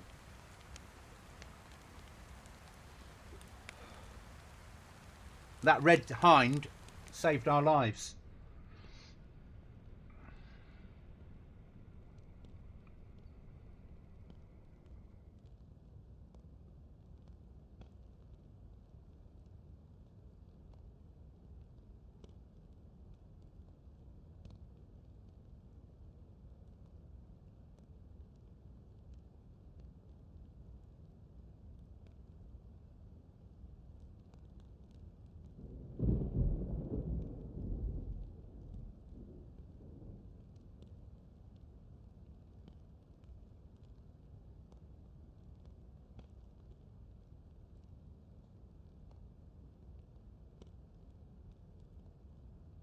I think it takes longer to refill this sleep bar as well, doesn't it? And you certainly use it up quicker as you start carrying weight, which is awesome.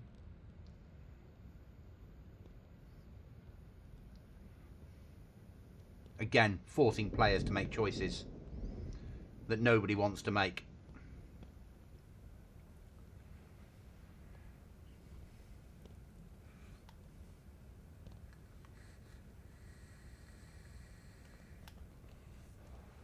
I've got this probably 99% where I want DAYZ, the DAYZ I wish we had.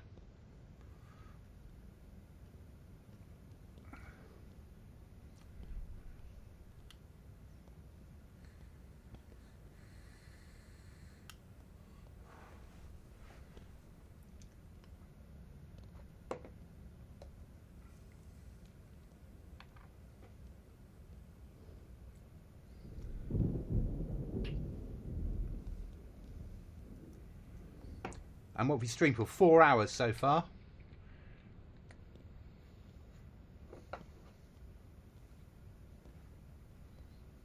Thanks, Bash. As I've said, 1.29 is a big problem, but as long as I can not wipe, I won't.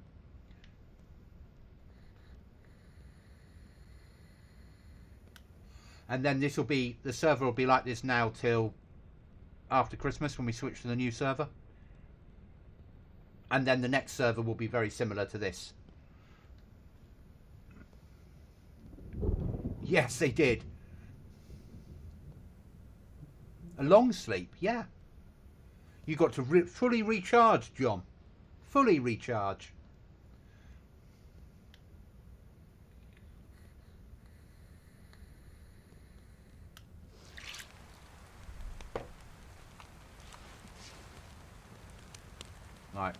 At least I didn't wake up with my hands tied behind my back.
That won't be very... That'll be heavy. 3Ks.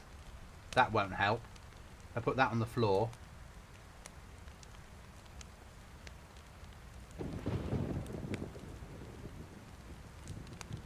Wherever it's put it now. I've done something stupid with it. I didn't put it in the fire, but it's now managed to oh, there it is.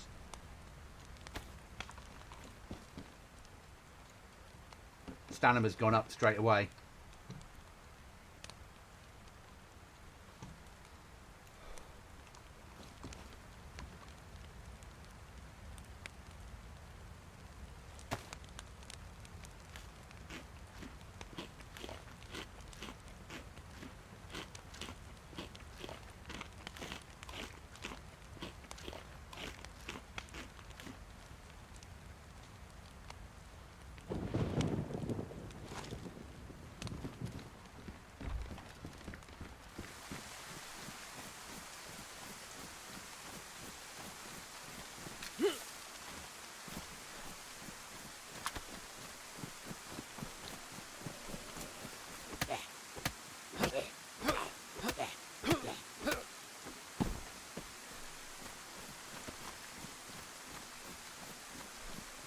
Right, I'm back on track.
Just need a flag now, and I've got a door. I've got enough stuff to get a door up. If I'm, oh, I threw away my saw. Or did I? No. Maybe I won't have enough to get a door up. Then they need sharpening.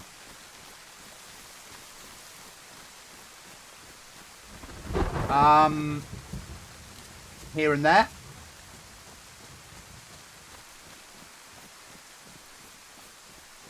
I've also got That.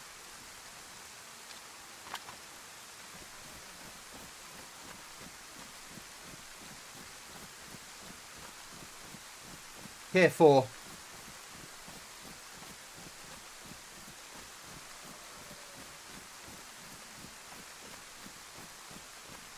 Higher tiers reward you, basically.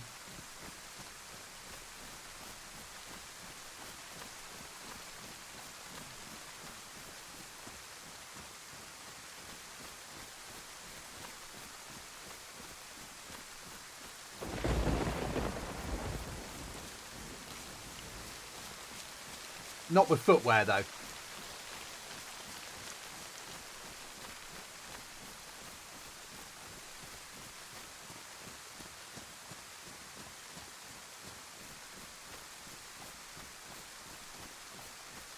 Nothing rewards us with footwear.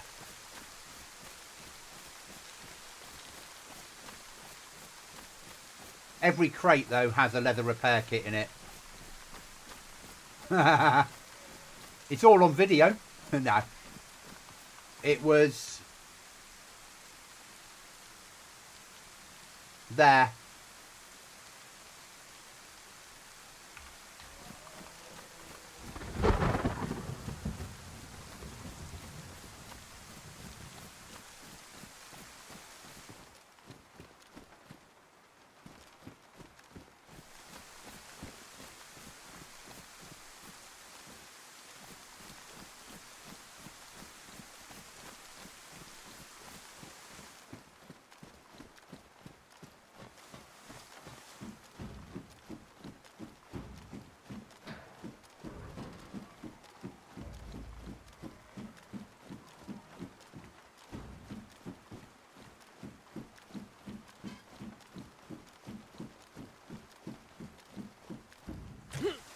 How are you finding the dreaded you can't mark your map unless you have a pen game?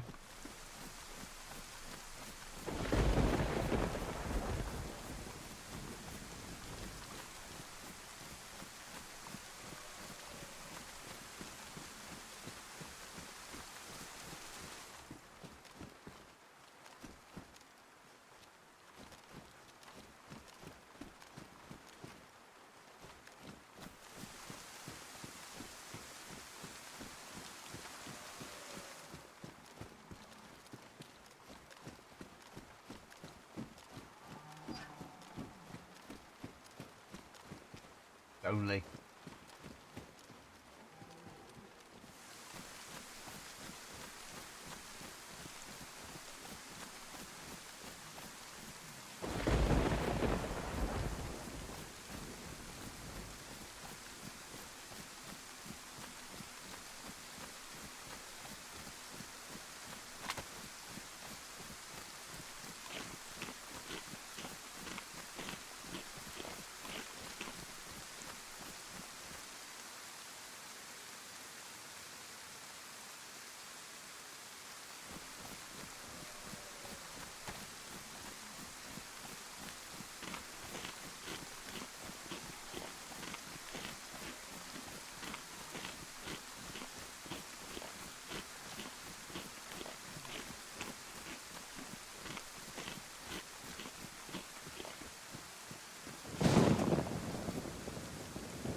I find it easier if John donated map and pen to me, so I've not had to learn that struggle yet.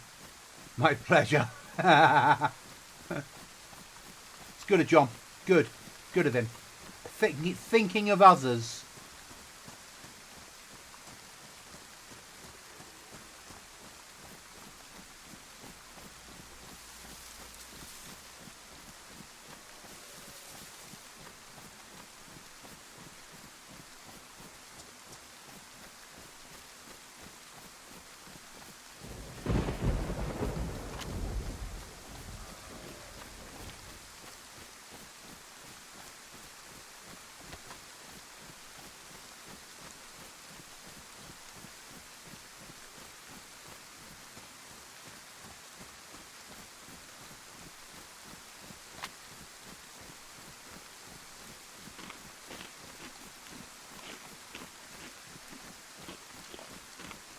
fullest my character has ever been on one of my servers.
I've come here for a reason though, guys.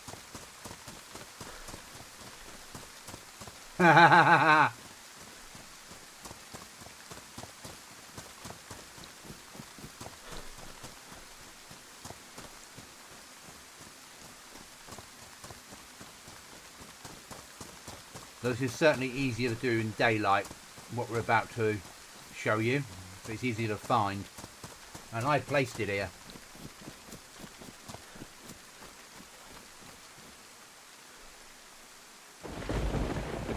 I think it's that one.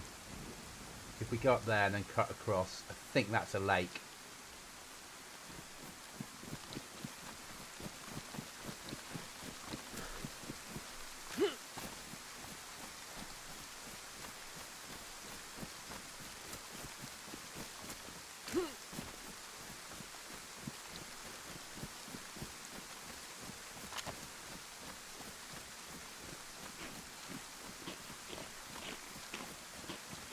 And that supermarket I was in the other day, that's got all the windows blocked off, would be ideal.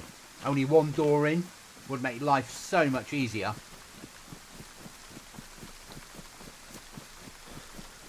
Because you could secure it with just one door with a code lock, and then from there plan what you're doing inside.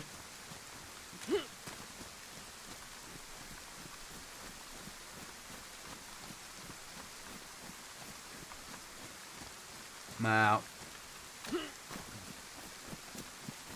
you have different events now. You have crashed C-130s and you have aircraft that want to kill you.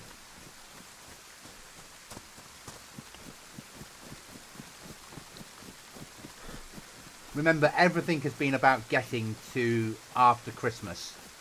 So everything for the last year has been planning for after Christmas. And I'm there.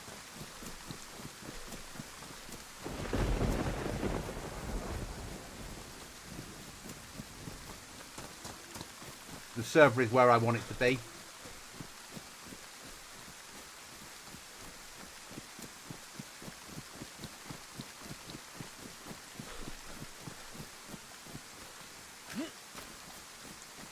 It's hard enough to keep the idiots away, but easy enough for the ones of us that are willing to put the bit of effort in to play it.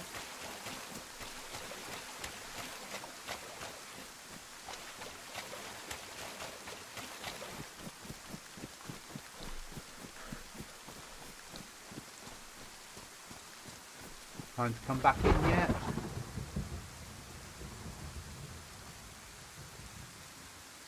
No, need to get past this lot.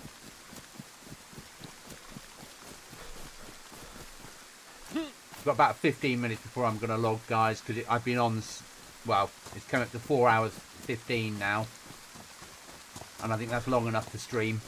Yeah, but I want to show you the lake house in case you start doing end game quest and you're a little bit like, where does he mean?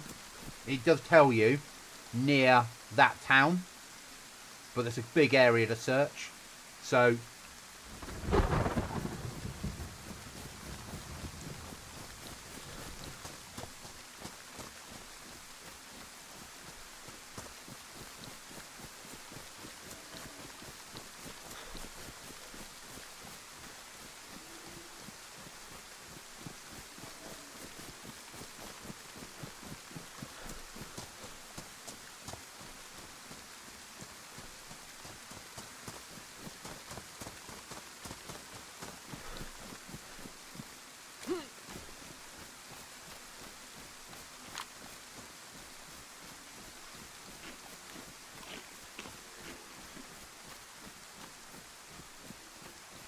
After Christmas, once I've worked out how to write mod packs, then there's a couple of extra mods that we will get, but nothing major.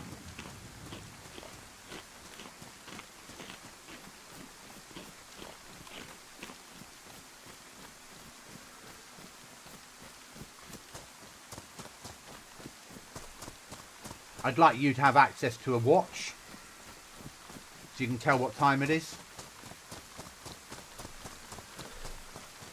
Because I think you'd probably spawn in with a watch. Most people wear a watch. They're not all digital. You know, I have a solar powered watch. I have for years.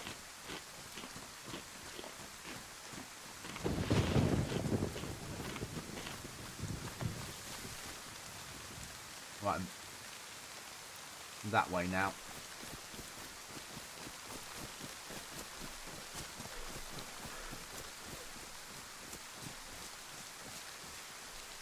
It's all this ammo I'm carrying, isn't it? That's the problem. And tools. And weapons. That's weighing me down.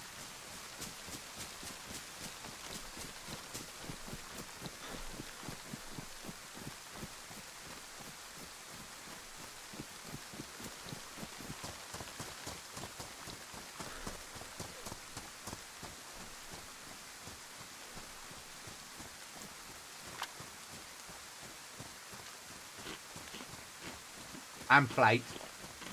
I'm not giving that away though.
Any players yet on?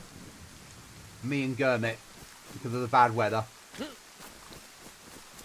Players will log when it's bad weather. They're like, fuck that. Which is why I'm not having it all the time anymore. It's just once a day for this period. And then you get 5 hours of nice weather. 4.5 hours of nice weather, realistically. So you get plenty of time of good weather.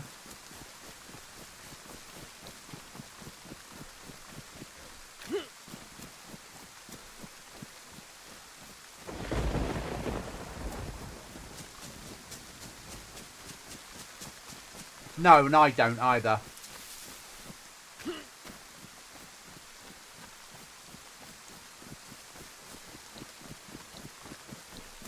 I just think it's a different challenge. If anything, it's safer. Players are logging out. It's easier to do keys, it's easier to base build, it's easier to move around the map.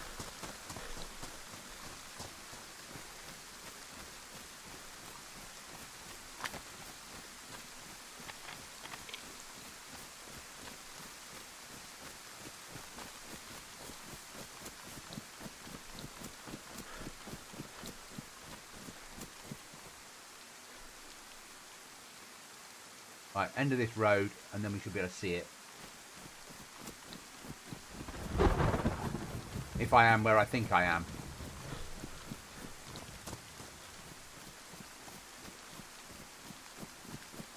Thank you, John. So, this is not the first key. Actually, it might be the first key. But it's certainly one of the keys that takes you here.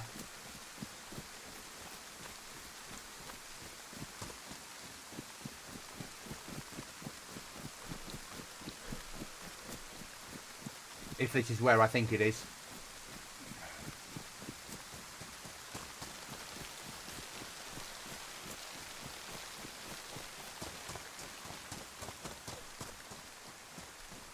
Yes.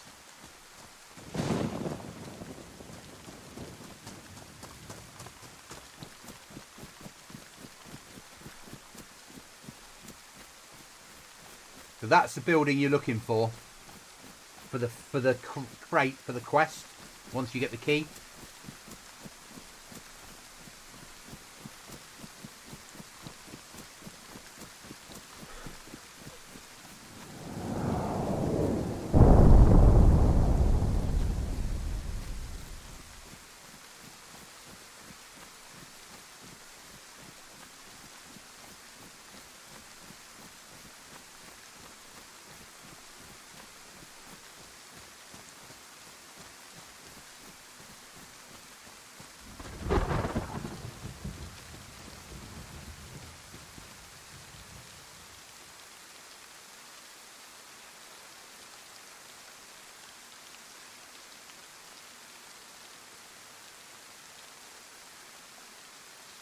And there's zombies covering that way in.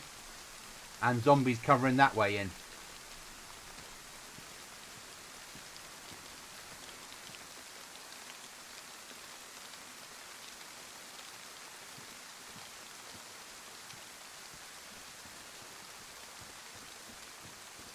And there's vantage points for players to, as you can see,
there she is.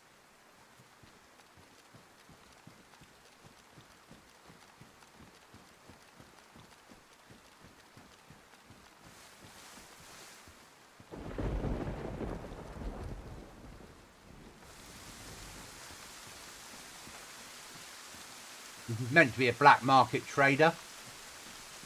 Fuck that, it's better as this.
So I know all the crates are working. If one crate spawns in, they're all spawning in.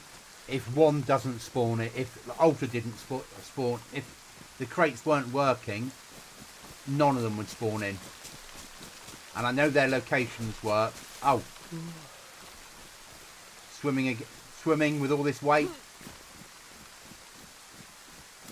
No good for you.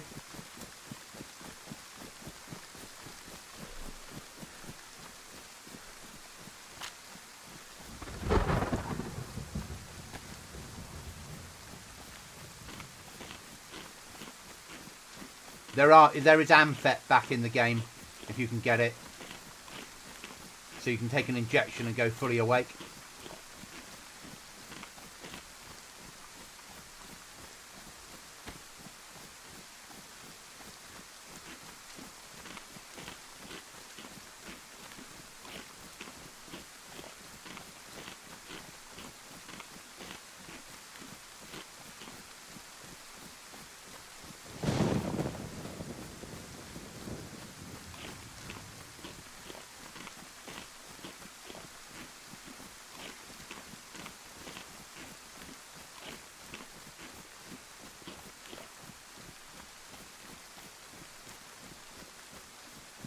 Right then, we're going to find somewhere to log out,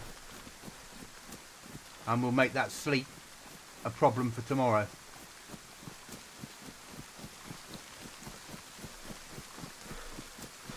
So I'd like to say thank you for watching, guys. Thanks for being here. Thanks for the interaction. Thanks for the chat. Thanks for being here when I banned someone for being an idiot. Thank you for playing the server. And if anyone out there is watching the VOD back that doesn't play the server and they're interested, the link is on the chat now. Please join. Give it a go. We'll be pleased to have you. We're not impossible survival. We're just survival. And it's a PvP server. Base building, raiding, basic survival mechanics. Enhanced DayZ, basically. But thank you for watching. Remember, if you have a goblin in your sights, miss.